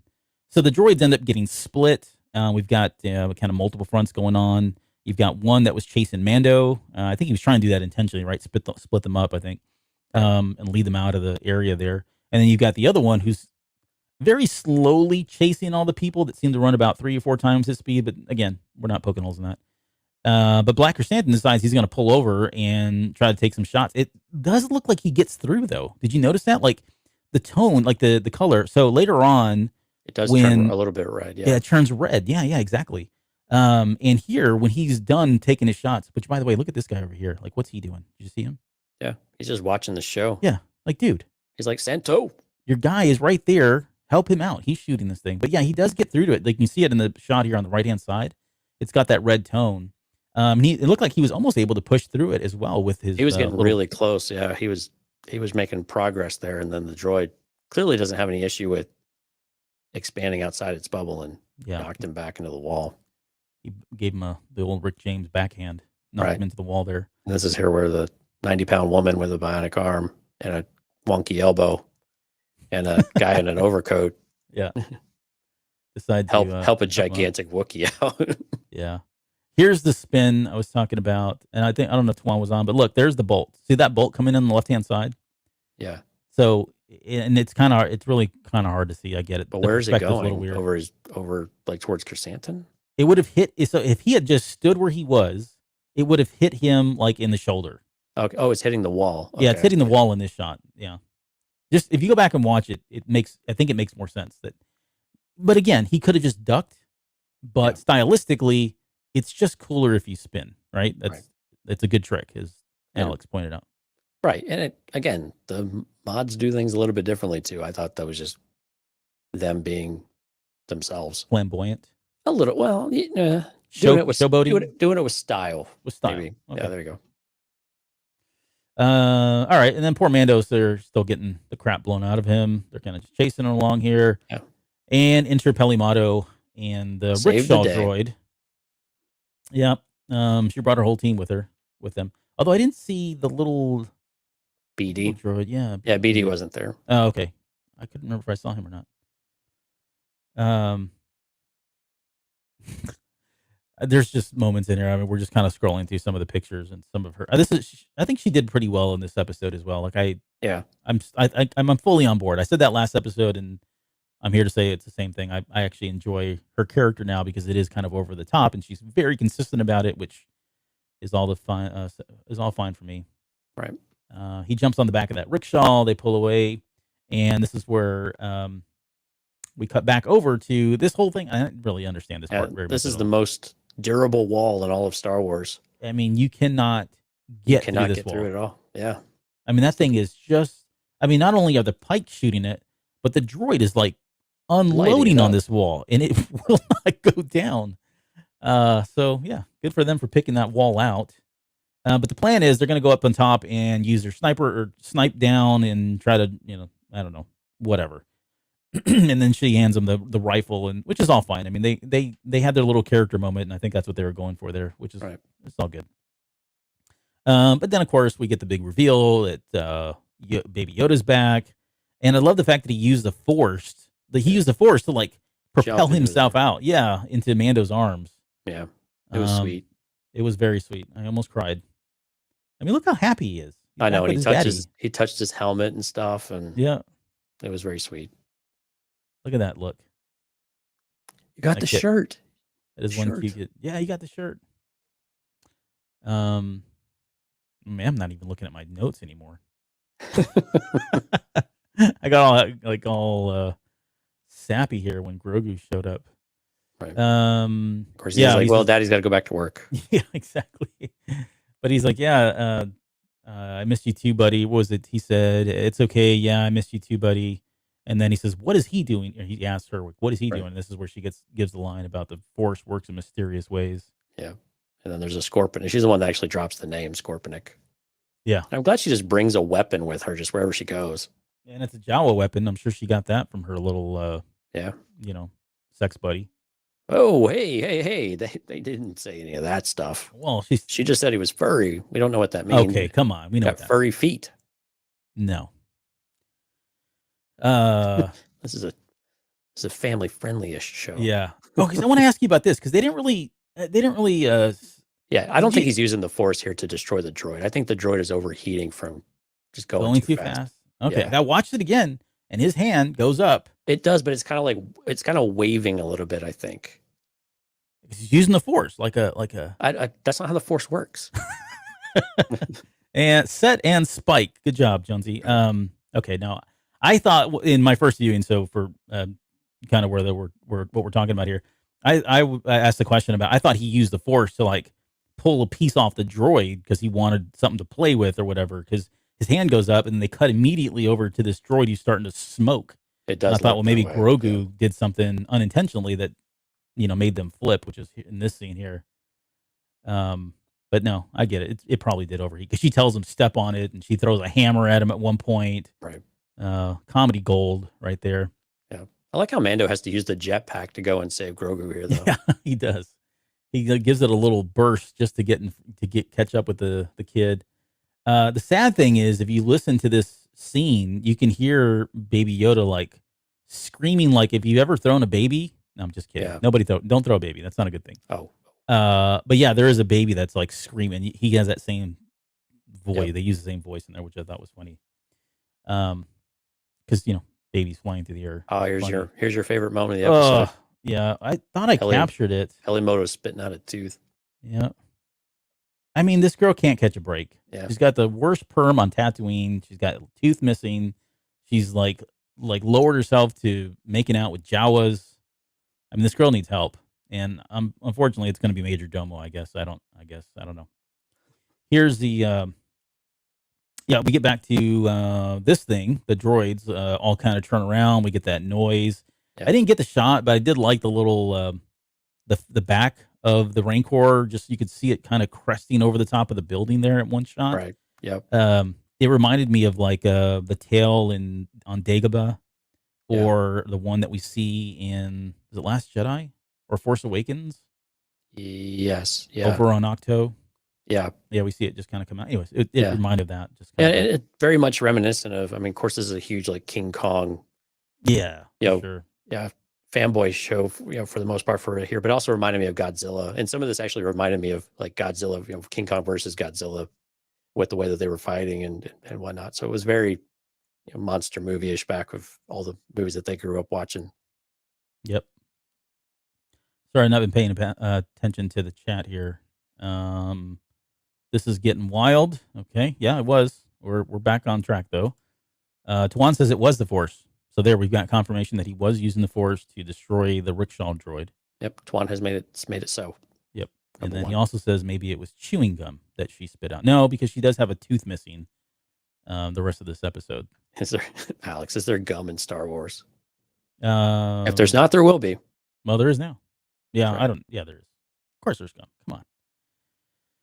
Now, why he had them climb up? Maybe just because he has the high ground? Huh. But it was, dramatic effect, I would imagine. Yeah, I know, but having him come around the corner versus coming up over a building is much more intimidating and all that. But yeah, I get. And what was interesting though is when they do the reveal of Boba as the Rancor looks down, you get like Mando, music with it. Oh, really? I didn't catch that. Yeah, it's very much like the Western vibe from The Mandalorian, less so than a Boba Fett type of music. So it was just interesting that aligned more with Mandalorian than this show. So you shouldn't tell me things like that because then I'm going to take that and put it into a thing. I mean, that's why I brought it up because it kind of links with the exchange they had. Yeah. So Boba's got a bit of a character shift going on, more so than we thought. Yeah, maybe. I don't know who came up with the mount for this thing, but it's not very secure. No, but it does have stirrups. So it has stirrups, and you're basically riding bareback. Right, and if you've ever rode a Rancor bareback, it's not fun. It's pretty spiky. So let's get to the real question everybody wants to know. Where's Danny Trejo? That's a machete. I don't know where he's at.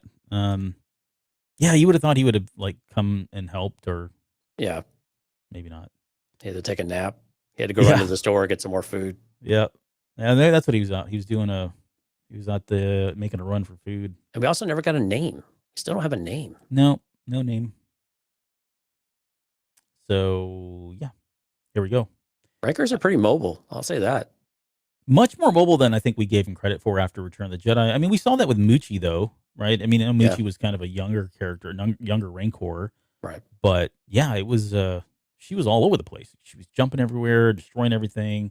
I mean, she did enough damage just as a very young Rancor. This guy was just tearing stuff up.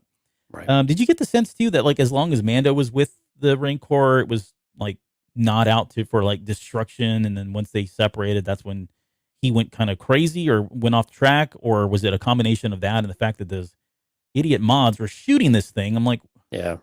I mean, you're just into, taking it off. So that's not going to work really well. But Yeah, I think it was. I think he was still probably okay without Boba, but as soon as they started attacking, I was like, oh man, they're going to scare the living crap out of this thing, and mhm.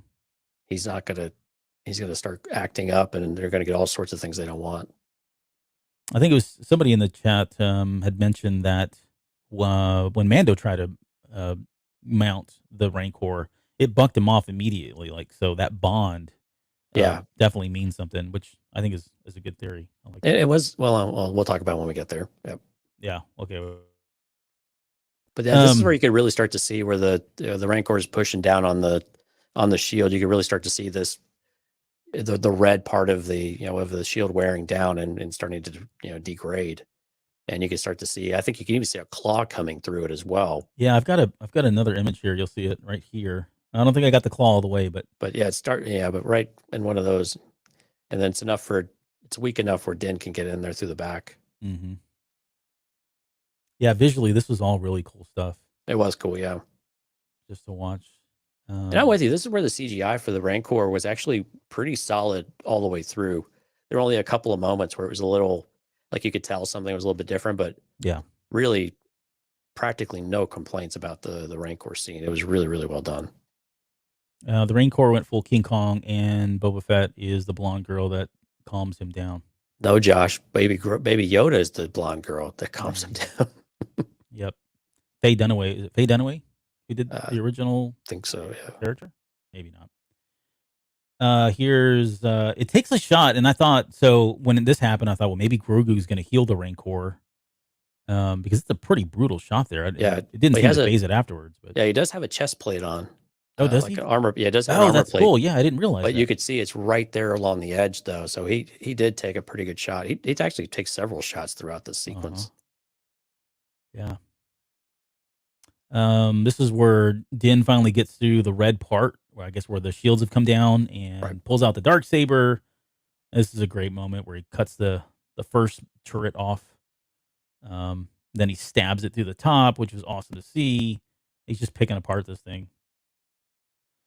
The funny when Grogu walks out, I just love the fact that he waddles. And I know we talked about it in the last episode, but man, he was so very prominent here.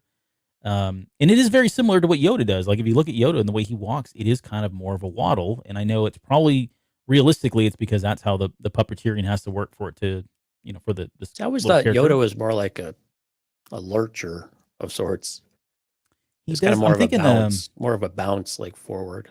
Yeah, so I think he has more. You're right. I think he has more of a bounce in the original trilogy. Yeah, yeah. But when you go back and look at him walking in the prequel trilogy, it is more kind of it's more of a sachet waltz, left and right kind of waddle. I haven't seen the prequels in a while. Yeah, I need to go back and rewatch that.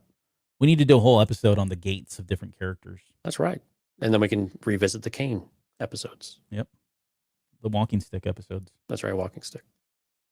Here's Baby Yoda saying hi. No, I'm kidding. This is where he's about to use the Force. So this is where Din gets pinned down and both legs go up and it's imminent. Did you see that he took a shot right in the thigh? Yeah.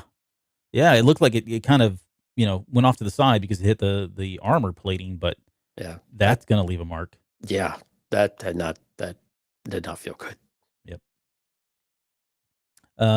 Yeah, and I love the fact that he was able to pull a bolt out, this kind of crucial piece here that allowed that made that thing drop. Yeah. I'm still convinced he just wanted something to play with. Well, that's probably it too. But if you watch him, I didn't get a good picture of it, but man, he really, when this thing hits him, when he pulls that little part in, it hits him, knocks him off his feet, makes him spin backwards, and just goes tumbling back. I don't know why kids falling is funny to me, but it is funny. But it was really cool. But it still doesn't take the thing out though. No, it's still, it almost gets back up somehow. Yeah. If I remember correctly, until the Rancor shows up with Boba on it. And then, of course, we get the... Yeah. Are you not entertained? Yeah. The gladiator moments. Do it. Yeah, I know there's been a lot of people talking. I did love this, though. Even the special effects were really cool, too, and how he just ripped that thing apart. Yeah, a lot of people, of course, made the correlation with the fatality in Mortal Kombat. Oh, really? Yeah, I can see that. Which was perfect. He had a finishing move. Yeah. So again, these are like the cool moments, right? And I kind of I don't want to. I'm not going back to the critique of the episode, but there's so many great moments like this. But stringing them all together and how they were strung together was just kind of weird and odd. It didn't always work in this episode, but Yeah, it was a little herky jerky, for lack of a better term, where it was just kind of start and stop a little bit. yeah. And then we finally get the payoff. So they head up there to the very top. They start sniping. One shoots the droid, the other shoots the Pykes. I don't know what, Dante, pointed this out in the watch party chat too. The strategy here of both the ladies up there in the same spot, of one trying to draw the attention of the droid, and the other one picking everyone off. This is generally not how to do it. right. You got to be Right. on like opposite sides. Yeah, you or want to break people's attention in two different directions. Yeah, It's like So- Han and Chewie on Hoth with the right. Yeah, probe droid. right. Exactly. But oh well. Oh well. And then we get the Rancor's back. It's crashing through that wall there, and then it shoves that one droid, the one that's left, into that building, and that building kind of crumbles down on it. Which Right. we didn't think it was gonna do anything, but it did knock the shields down. And then again, I don't know. I'm just showing pictures here because I really just enjoy this whole sequence of this thing falling. I mean, it's like tossing it around. It flips it over at one point. Is I this the think one that is this the one that scratches him? yeah, a it couple gets some times. cuts in on the Rancor. Yep. Yeah, the Rancor's just like stalking it. I liked it. Mm-hmm. And yeah, and then finally it. Oh yeah, I was like, cool. He's gonna poke that eye. Like I've always wanted to do that. It's like the bubble in the middle of the Trouble game. Pop-O-Matic trouble. Pop-O-Matic Trouble. Yeah, Pop-O-Matic bubble. Yeah, he puts his little claw through there, then rips off the arm, stabs it down into the. Look at these guys are all happy. Then Right. stabs the droid with its own arm there to end its poor little life. Good stuff, man. I really enjoyed all that. Yeah. Here's my cringe moment where Yeah, here we go. Major Domo is revealed, and they say hi. Nice head tails. Nice But then, detail. but of course, Pelly always thinks everybody's hitting on her. Because That's he's like, true. glad, Maybe it glad to wasn't. meet your acquaintance. We don't have time for that right now. Yeah, get behind me, pretty face. Right. Ugh. Wait, was that suggestive? Maybe. I did like this moment too. Like again, this is just. I mean, there's no. This is like, what do you call it? Kids playing with toys, right? It's Yeah. just unapologetically. The Rancor grabs this pike, holds it up for Boba Fett to have a clear shot so that he can just shoot point blank at this poor sap right here. You can kind of see it there. And then he chucks him, and we get the Wilhelm scream, which I hadn't heard in Star Wars in a very long time. Like they hadn't, Not near as often as we, not as it used to be have a it, yeah. staple in just about everything they did. But which makes sense with the TV shows because it get a bit old if you had it every episode. mhm. But yeah, Yeah, so that guy went for a Boba's just watching him go. Yep. But I was actually worried we were not going to get the Rancor to eat anybody. Like with as many as he was tossing around, and then finally they saved him for the end. yep.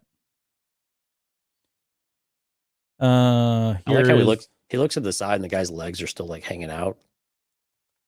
Oh yeah, like he didn't really like swallow him.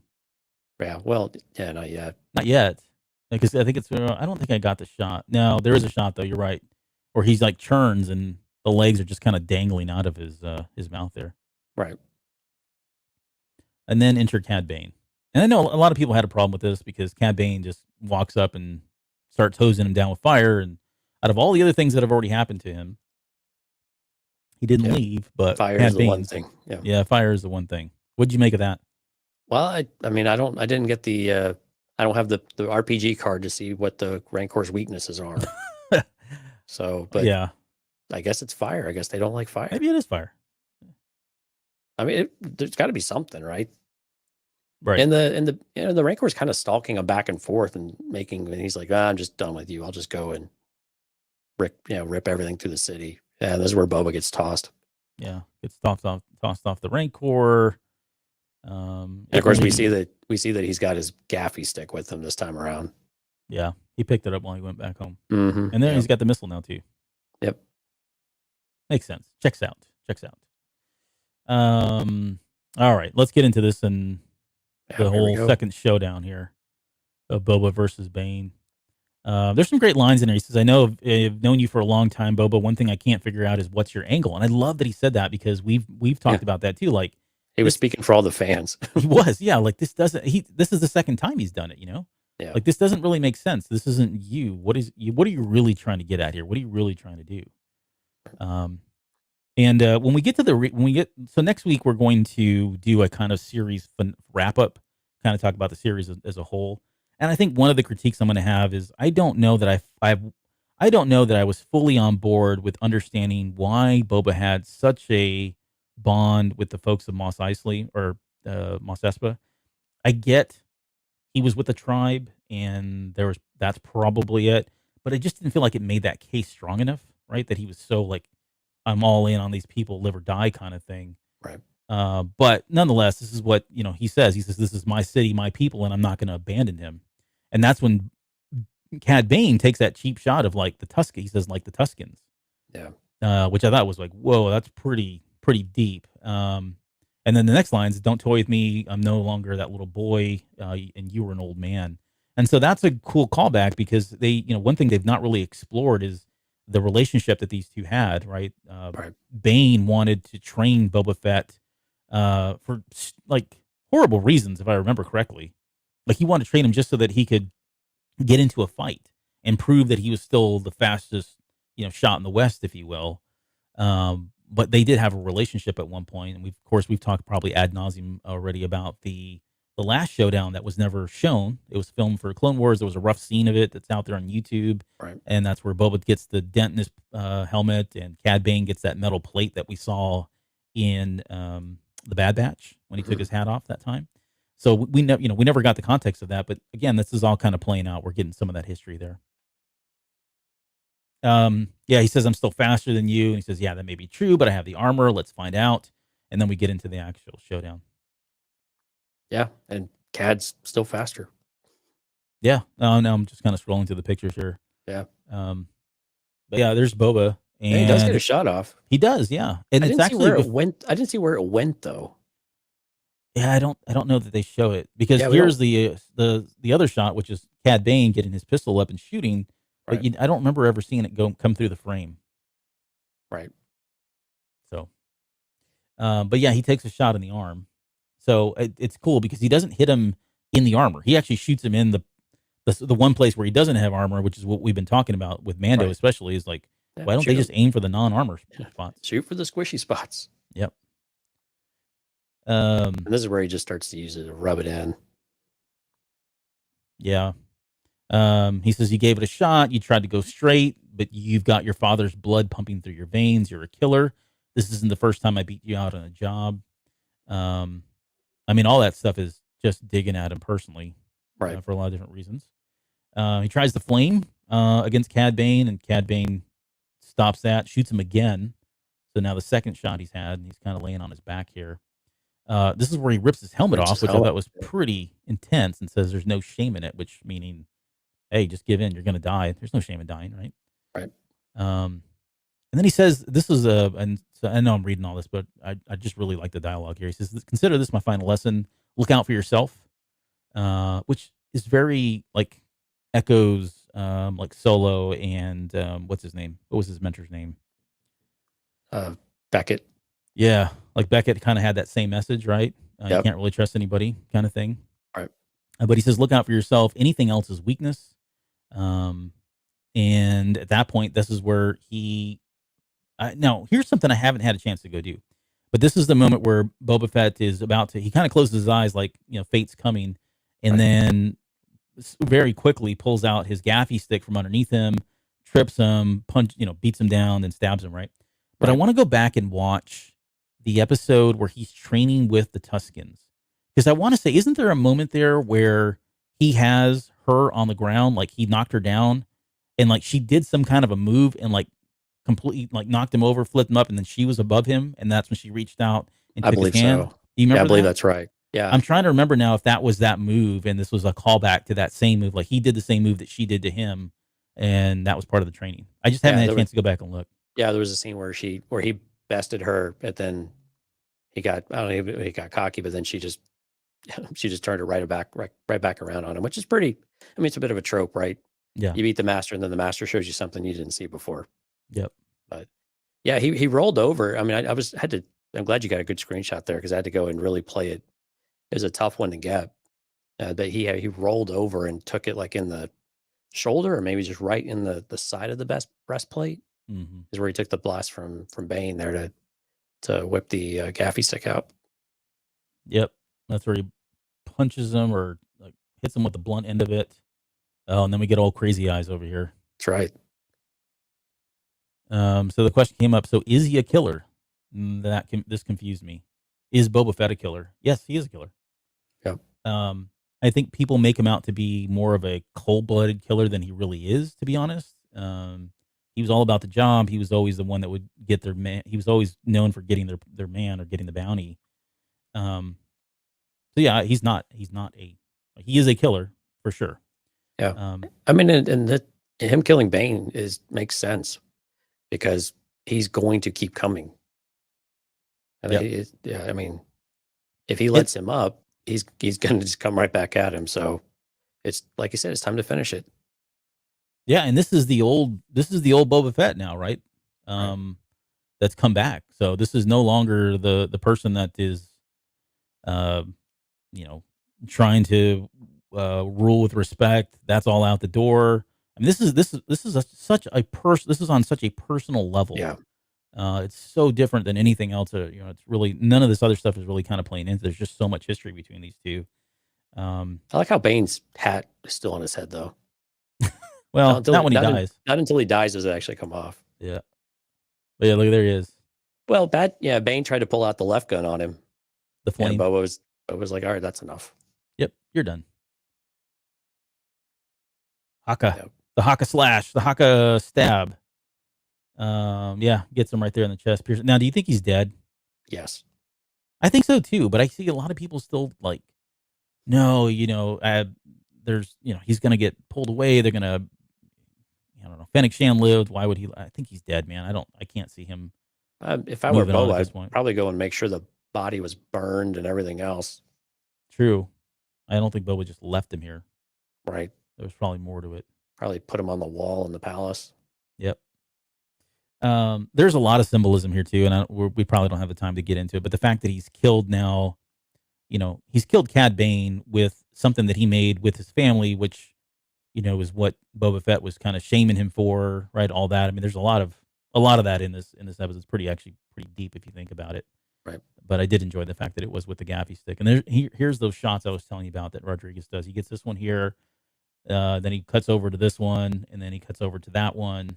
Right. So same 3 shots, all right in order.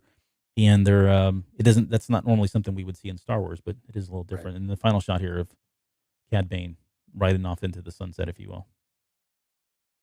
No blood, so I can't say he's dead. Well, I mean, you could see the puncture. No, there. I'm kidding. Yeah, he's definitely got a puncture wound in there. Yeah. He's basically a Capri Sun. Right. But wait, there's more. Right when you think the episode's done, we forgot about about the Rancor. Yep.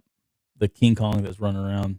Yeah. Tossing land speeders, and these guys are bozos for shit. I mean, Chrysanthemum's in on it too. Come on, dude. Yeah. You know better than that. Yeah. So they're all taking shots. Mando's the only smart one. He's like, dude, stop. Yeah, I'm scaring it. I thought I had that. No, I didn't. But he does come in there and is telling him to stop. And then he climbs the tower, which is basically King Kong climbing the Empire State Building, which is fine. I love it. I like it. Well, and the concept art has him holding, a woman as well. Oh, does it? I hadn't seen that. Yeah. Of course, they didn't do that part, but yeah, it was very much definitely a full intention to be a spoof off of King Kong. Yep. But this is sweet. He gave him the top of the little knob. Yeah, the ball. Yeah, the knob here. Yep. As kind of a parting gift, just in case he doesn't make it back. Mandos flies up there. This is where he jumps onto the Rancor, and we talked about this. It kind of bucks him off, and then does a pretty brutal slam. It was. I mean, and were you kind of expecting him to do that Mandalorian stuff where he, communicates with the animal and soothes it and is able to connect with it? Yeah, no, I was totally expecting he's just going to take this over and get it under control. And I actually kind of like that it didn't happen because, again, I think it doesn't. that would have probably taken away from the bond that Boba Fett had, even though we really didn't. Agree. To be fair, like we didn't really get to see all of that. Like I thought we were going to have a training montage, and it just didn't happen for whatever Right. reason, which I'm really upset about. And I know people have argued that hey, they didn't even spend that much time together, so why are they connected as much The as well as concept they of are? time, yeah, in this series is difficult. I mean, we didn't really have a concept of time of how long Boba was out in the desert. We don't I have a think for concept Mando of too, though. I think we had that same feedback for Mando. Like stuff happened, and we just weren't a sure little, but how at least much. with Mando, he's jumping from place to place, and so you can you can at least perceive some time happening. But when you're all on the same planet and you're in the same spot, and it just seems like you're going through the same, one day after another, I think it makes it almost seem like there's even less time that's happened in between. And now that we were all away from Tatooine for a while, it didn't really give us that concept that more time has passed. It was more like this is all happening simultaneously. Mhm. So I think that's one of the things that we'll probably talk about next week, or just how long we think this actually all took place over how much time. Here's where we're at the point now where the Rancor picks up Mando and is about to eat him. There's some little funny bits in there where he's like, "Don't worry, kid, your dad's pretty crafty" or whatever, and then Yep. whatever the next line was, I forget now. But Yeah. but yeah, more proof that you can't. Mando armor is impenetrable and does not bend. Mm. How did you feel about this one? This one felt like a little weird. Like, did It they have to was. do this? I mean, and why would he just try to bite the head? I mean, it was that's the part that's kind of you could poke holes in. Or Of just pull his the arms other one, apart? well, right, but I mean, the other guy, if you're going to eat him, I mean, the Pike, he just kind of chomped in there. Swallowed him whole. Yeah, I mean, at least half of him all at once. So Maybe he it was was, trying to get maybe he didn't like the helmet, like he wanted the squishy middle. it's And like a Twinkie. yeah. So Mando gives him a little antiseptic here, a little Yeah, mouthwash of fire, which was cool. that'll do it. Yep, and he drops him. I love his eyes too, like they're all red, red, angry. Uh, and then we get this moment here where they're screaming. There's Pelimato with her tooth missing. Yeah. And yeah, this was like the best. This is like one of the better moments for me too. Like I know I talked about Mando and Boba, but I really did enjoy this moment. It that whole animal soothing thing that the Jedi's do. Ezra was really big with it. Anakin, of course, did it in Attack of the Clones and Yeah, but countless other. even the screenshot you've got here with, you got the hulking, giant Mhm. Rancor and just this little this little being in front of him, Yep. and it's just that, yeah, there's just that dichotomy there, and the Rancor actually getting down, like, what is this thing? Yeah. Yep. And I couldn't tell, like in my head canon, Grogu's already doing something to kind of soothe him, like to calm him down, right? It's Right? kind of like was it Buryaga Yeah, in High Republic? Buryaga has ability just to kind of through the Force naturally make send people out feel calming, calming emotions. vibes. Yeah. And I thought when I saw this, yeah, I think he's getting down to look at it, but I also feel like Grogu is doing something that's making the Rancor just kind of relax a little bit. Yeah. And it gets more and more severe, more it gets stronger as the scene plays out because once his hand goes up, that's enough to he puts the beast down and he basically puts him to sleep. Yeah. And I think Anakin did something similar to that in Clone Wars. But yeah, the one thing I did until he closed his eyes, I was like, okay, well, what if he's not really using the Force, but he's using Mandalorian type of techniques, to further blur that gap between Mando and Jedi Mm. for Grogu. What if, and again, he hasn't had any training or anything like that, so I know it's kind of far fetched, but Yeah. until he closed his eyes and really, focused and clearly using the Force, it just kind of popped in my head. It'd be kind of cool if he was not only channeling the Force, but also something else, Yeah. Yeah. his inner Mandalorian. The spirit of the Mandalorians. Right. There's a lot of tooth decay and plaque buildup going on Right. in the Rancor. It And then was this sweet. is, It was sweet though. Like oh, Grogu just comes up and, strokes him and pets him. And don't even get me started. Because not only did that, but I mean, he kind of he leans into him, and then he at the very end. I don't think I got a picture of it. Yeah, where right here. he wiggles. Yeah, he's kind of doing the wiggle, snuggle kind of thing. So if you have children, you know what that is, what that's about, where they're getting real comfortable.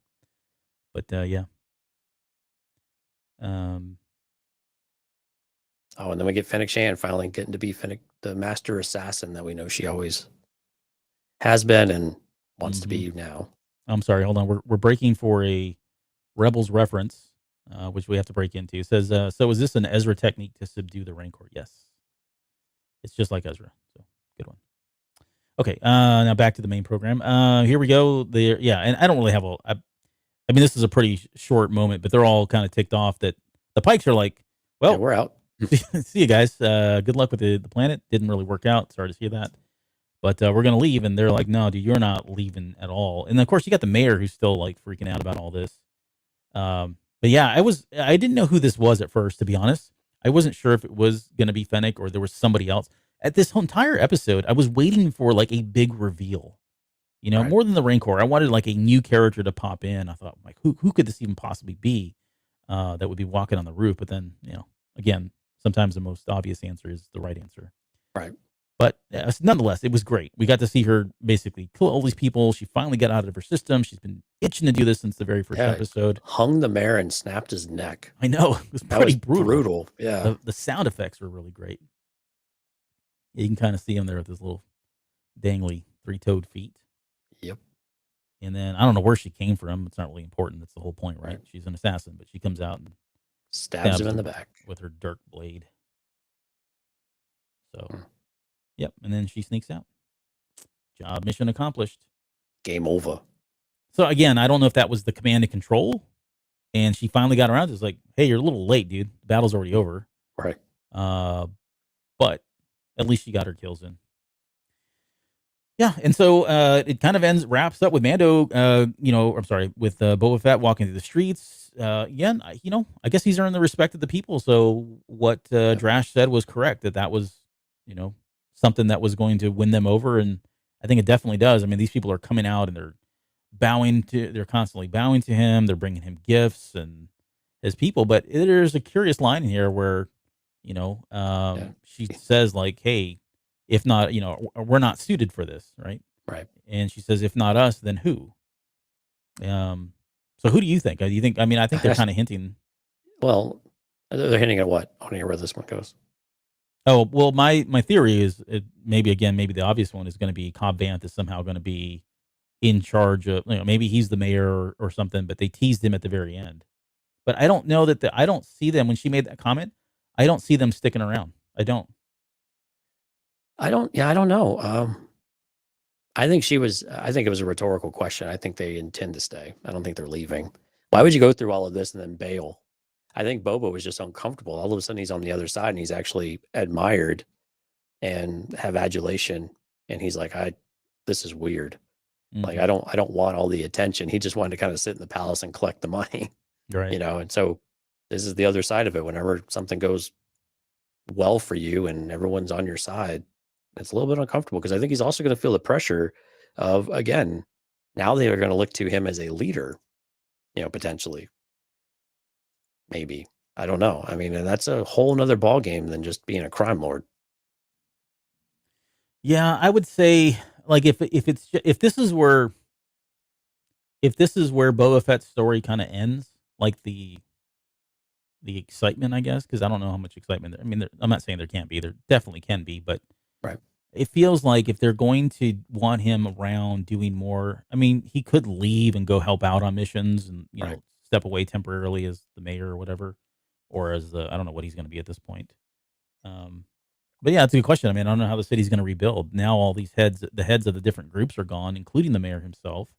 Yeah. Do they? I don't know. What's the re-election system like on Tatooine? Right. Yeah. But yeah, that's I think that episode for next week. Albert, what a great segue. Yeah, right. Yeah, the political system of Mos Espa. Oh, can't wait. Right. But yeah, I think if his story is to end here, then I guess that's fine. Otherwise, I would say I don't know. I wouldn't like. There's a part of me that, especially when they show this last shot here. Where is it?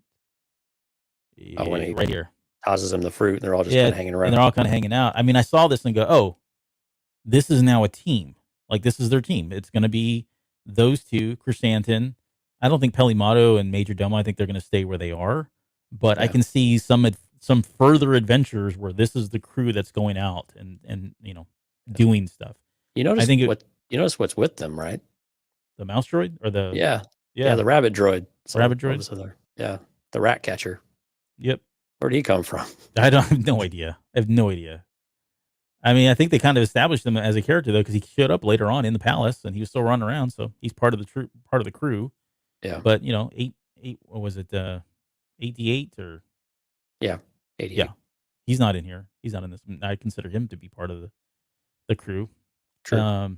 But yeah, I don't know. I mean, I guess it could go a couple different ways. I mean, it could be here, and these guys are all still a part of a team, and they're fending off other, people that are trying to take over Tatooine or revert it back to the way it was, and all that. Yeah. So we see in the background the the bikes, right? Mm-hmm. And of course, Scad loses his red when it's destroyed. Did you have the same emotional distraughtness that you had when the Razor Crest was blown up, as you did when Scad's? How did you even ask that with a straight face? No, I did not. I hated that bike. I'm glad it blew up. Yeah, but thank you for asking. Maybe if it was faster, it would have done better. Yeah, if I would have been more connected to it, had it been a little bit faster. Yeah. So I got to ask you a question though about this. So when they segue out of this scene here with the the group of them and they start panning up, it's the Mandalorian theme as they come up to the Starfighter. Right. How did you feel about that? Because to me that seemed odd. Now, the way that I interpreted it was more of, okay, this is segueing now into season 3. Right. Yeah. So it's that handoff. But anyway, I thought I'd get your thoughts on that too, because it just felt weird that Book of Boba was wrapping up and we're getting Mando. Yeah, I completely saw it that way. It was a segue. Here's the next thing that's coming up, or they're heading off and all that. But at the same time, I mean, come on. I mean, they've already set a precedent. They've set a weird precedence now that they've had 2 entire episodes dedicated to Mando in a series that was called Book of Boba Fett. And I get it. I mean, I don't want to keep talking about this and beating it, but I think the criticism is fair. I don't know what you would have called the series. It's all of it was Star Wars. Right. There was moments where you were, Boba Fett was kind of the focus. There were moments when Luke was the focus, moments when Ahsoka was at time, or very briefly. But yeah, the focus just kind of shifted around, even though it was labeled as the Book of Boba Fett.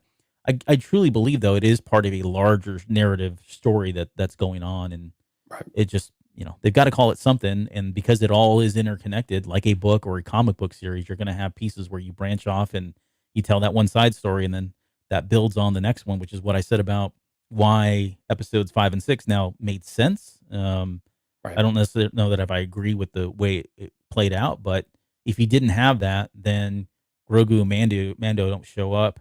You don't have Mando going to, but maybe Mando doesn't get the forces that he needs from Freetown, and so that would turn the battle, right? A tide. Right. So, yeah. Tales from Tatooine and beyond. Exactly, right? Maybe you call it something like that. But man, can you look at this? We got the baby in the bubble. Baby in the bubble. Like we've been wanting, it finally happened. This was absolutely like the cutest thing ever, though. Yep. Like tapping on the window. No. I liked it when he finally just started tapping really hard and really. Well, and it reminded me of Yoda on Empire Strikes Back when he's got the stick and he's like whacking it. He's all kind of crazy like. But yeah, this was a good moment here. I really enjoyed it.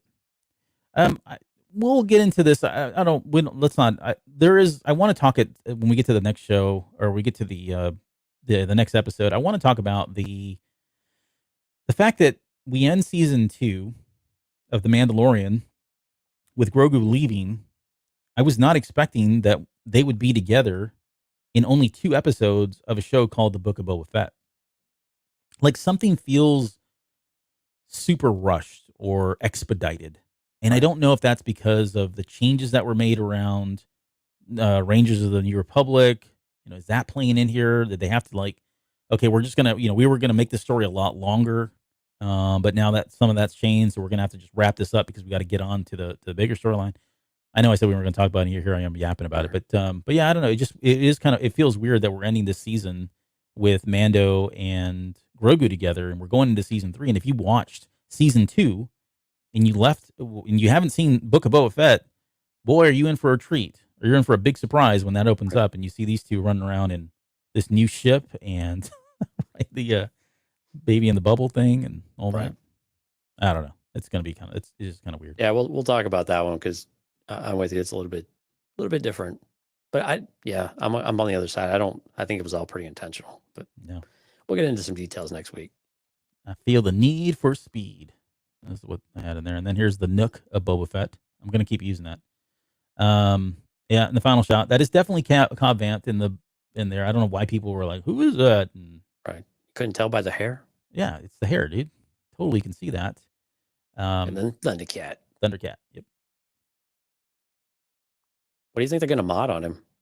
I would imagine it's his arm because he got shot in the arm. Right. So we don't know. Maybe they couldn't save it or something. He's gonna be the Winter Soldier now. Yeah, or he'll be a lot quicker on his draw now that he's got a robotic shooting arm. True. Fastest shot in the West or in the galaxy now. That'd actually be pretty cool. He wants a second crack at Cad Bane. He's a lot easier to kill now. Yeah, but it is. Rob had posted this part was weird, and I think he's talking about this. Sorry, there's a delay, so sometimes we don't.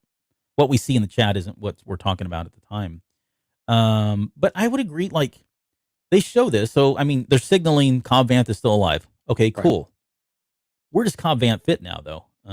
And I want to touch on that in the next episode. We're already well over 2 hours, so we won't do it tonight. But I do want to touch on that too, because even though I know this scene does feel weird, it is kind of like the Marvel recipe of, hey, we're going to signal that something's going to happen, even though we're not giving you the full context, and it may be a little bit different. But this is telling me Cobb Vanth will return in the something. I don't know what that is yet. Well, and I'm kind of wondering. We talked about the Cara Dune stuff, and I'm wondering if Rangers of the New Republic. You're substituting maybe Cara Dune with Cobb Vanth. Possible. I mean, he'd have to leave Freetown. He would, but I could see where it kind of fits a little bit to at least how they arranged Cara Dune, right? They badged her because she was the Marshal of Navarro. Mm-hmm. So yeah, maybe. I mean, it's possible, especially now that the spice is gone. Maybe he is okay leaving Tonti in charge, or I don't know, whoever is going to be in charge of that area. Right. And he goes off and does the, bigger and brighter things with his robot arm. I don't know. He's going to go up to Den and be like, "Hey, tell me about this O'Mara." Yeah, exactly. I'm putting together a team. Right. Wouldn't that be cool if they just took all these characters and made that the Rangers? Characters. You're trying to make like the Avengers or something happen here. Yeah, I am. But what? Thundercat's going to create the Thunderbolts. Yeah. Yeah, who knows? The Thunderbolts. I see what you did there. Yeah. Cool. Let's see. I think that was the last slide I had. Yeah, that was the last one there. So that's a wrap. Yeah. That is a wrap, as we say in the industry. Let me close this screen here. Okay, anything final before we call it a night tonight? No, I think as far as the episode goes, I'm kind of glad the season's over.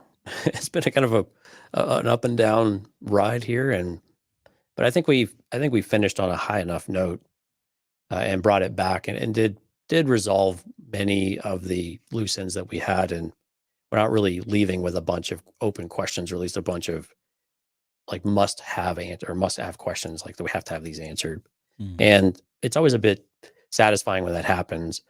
I guess maybe the question I'll leave you with, though, is that does this set up a season 2 for Book of Boba, or do we think season 2 is pretty much maybe not a thing now? When they leave this, it doesn't really feel like there's a season 2 coming. Yeah, because it feels pretty final.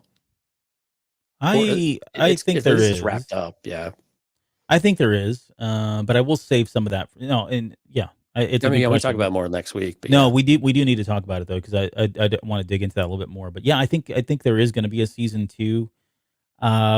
It's just so hard to say because we still don't know what the big event is, right? Yeah. They're supposed to be leading up to some big event. I think if we knew more about what that was and what characters potentially could be in that, it'd be easy to speculate about whether or not the story ends here or picks up later down the road.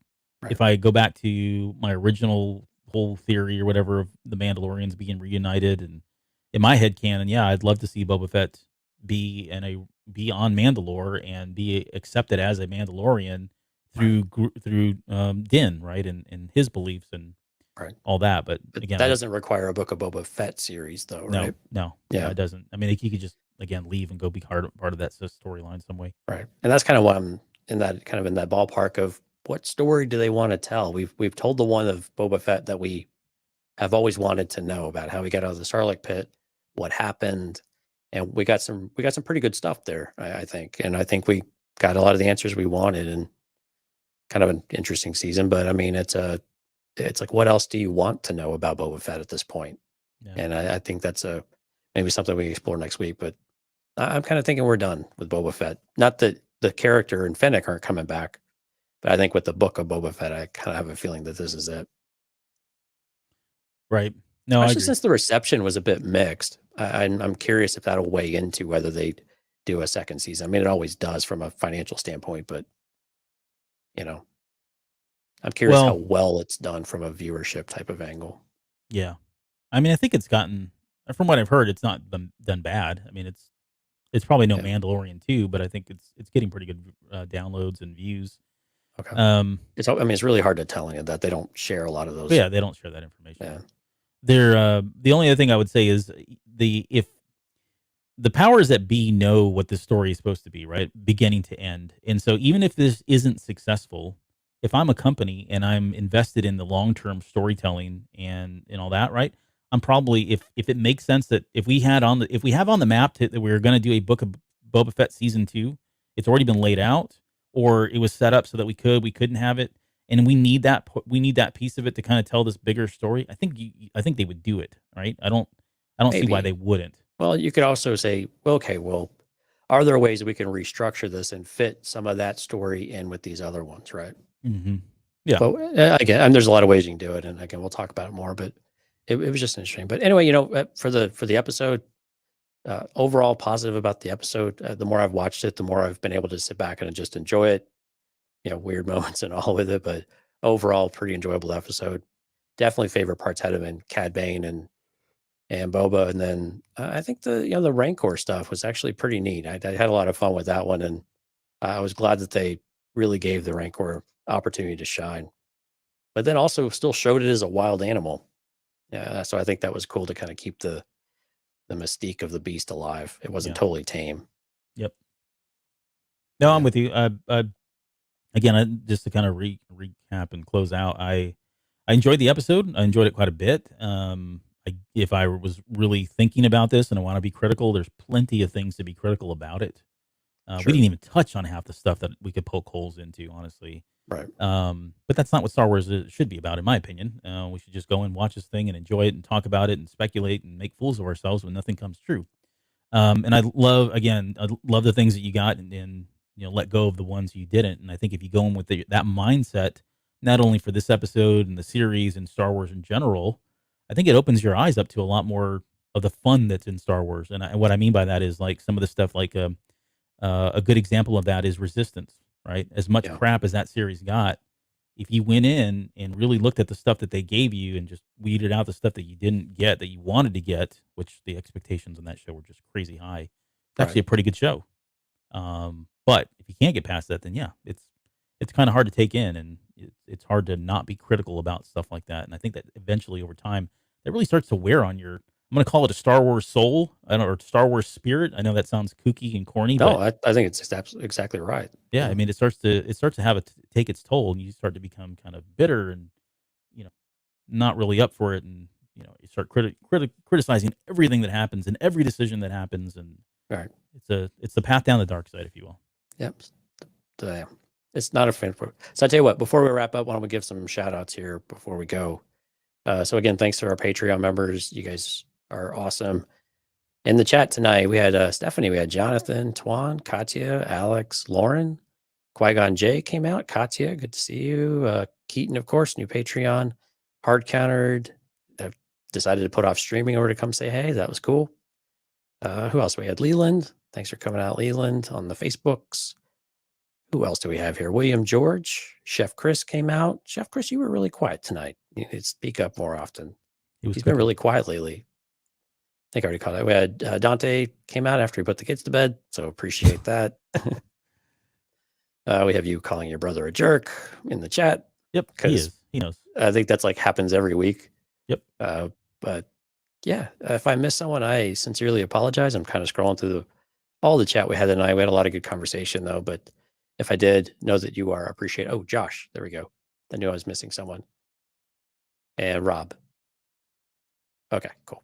All right. I think I got You got now. everybody. Wow. I think I did. Nice job. So anyway, thank you guys for all coming out. We hope you enjoyed it, and we will post something about a Patreon episode coming up soon. So we'll see what we got in store for y'all for that one. Yeah. We got Patreon, then we'll be back next week for kind of wrap the series up. And then after that, we'll finally get into The Falling Star, and we'll start talking High Republic for a little bit there.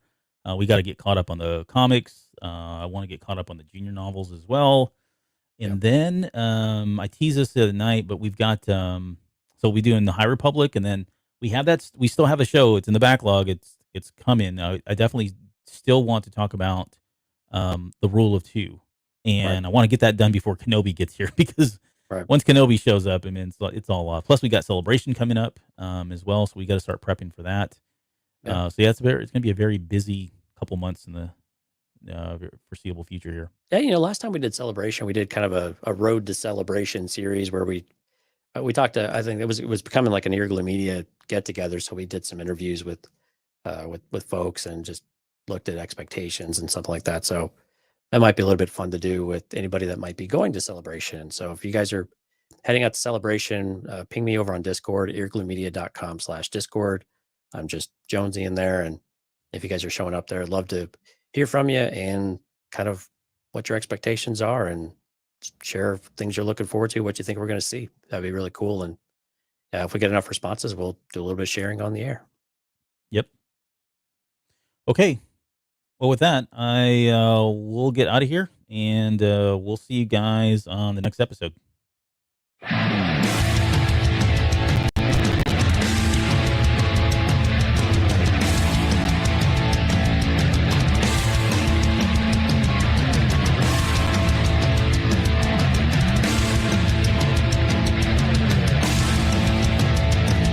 You're still listening? Wow, that's amazing. Well, I'm here to give you the disclaimer. Normally we do a big, long, drawn-out disclaimer thing saying what's what and who's what and all that other stuff, but I think you guys kind of know that Lucasfilm and Disney have no affiliation with us at all, and we have none with them. We talk about Star Wars, which is their property, and all that other good, fun stuff, but I think you can tell which is our stuff and which is their stuff. If you can't, well, then send a lawyer to send an email to me, and I'll be glad to chat with them. Other than that, you know what's what, so that's your disclaimer.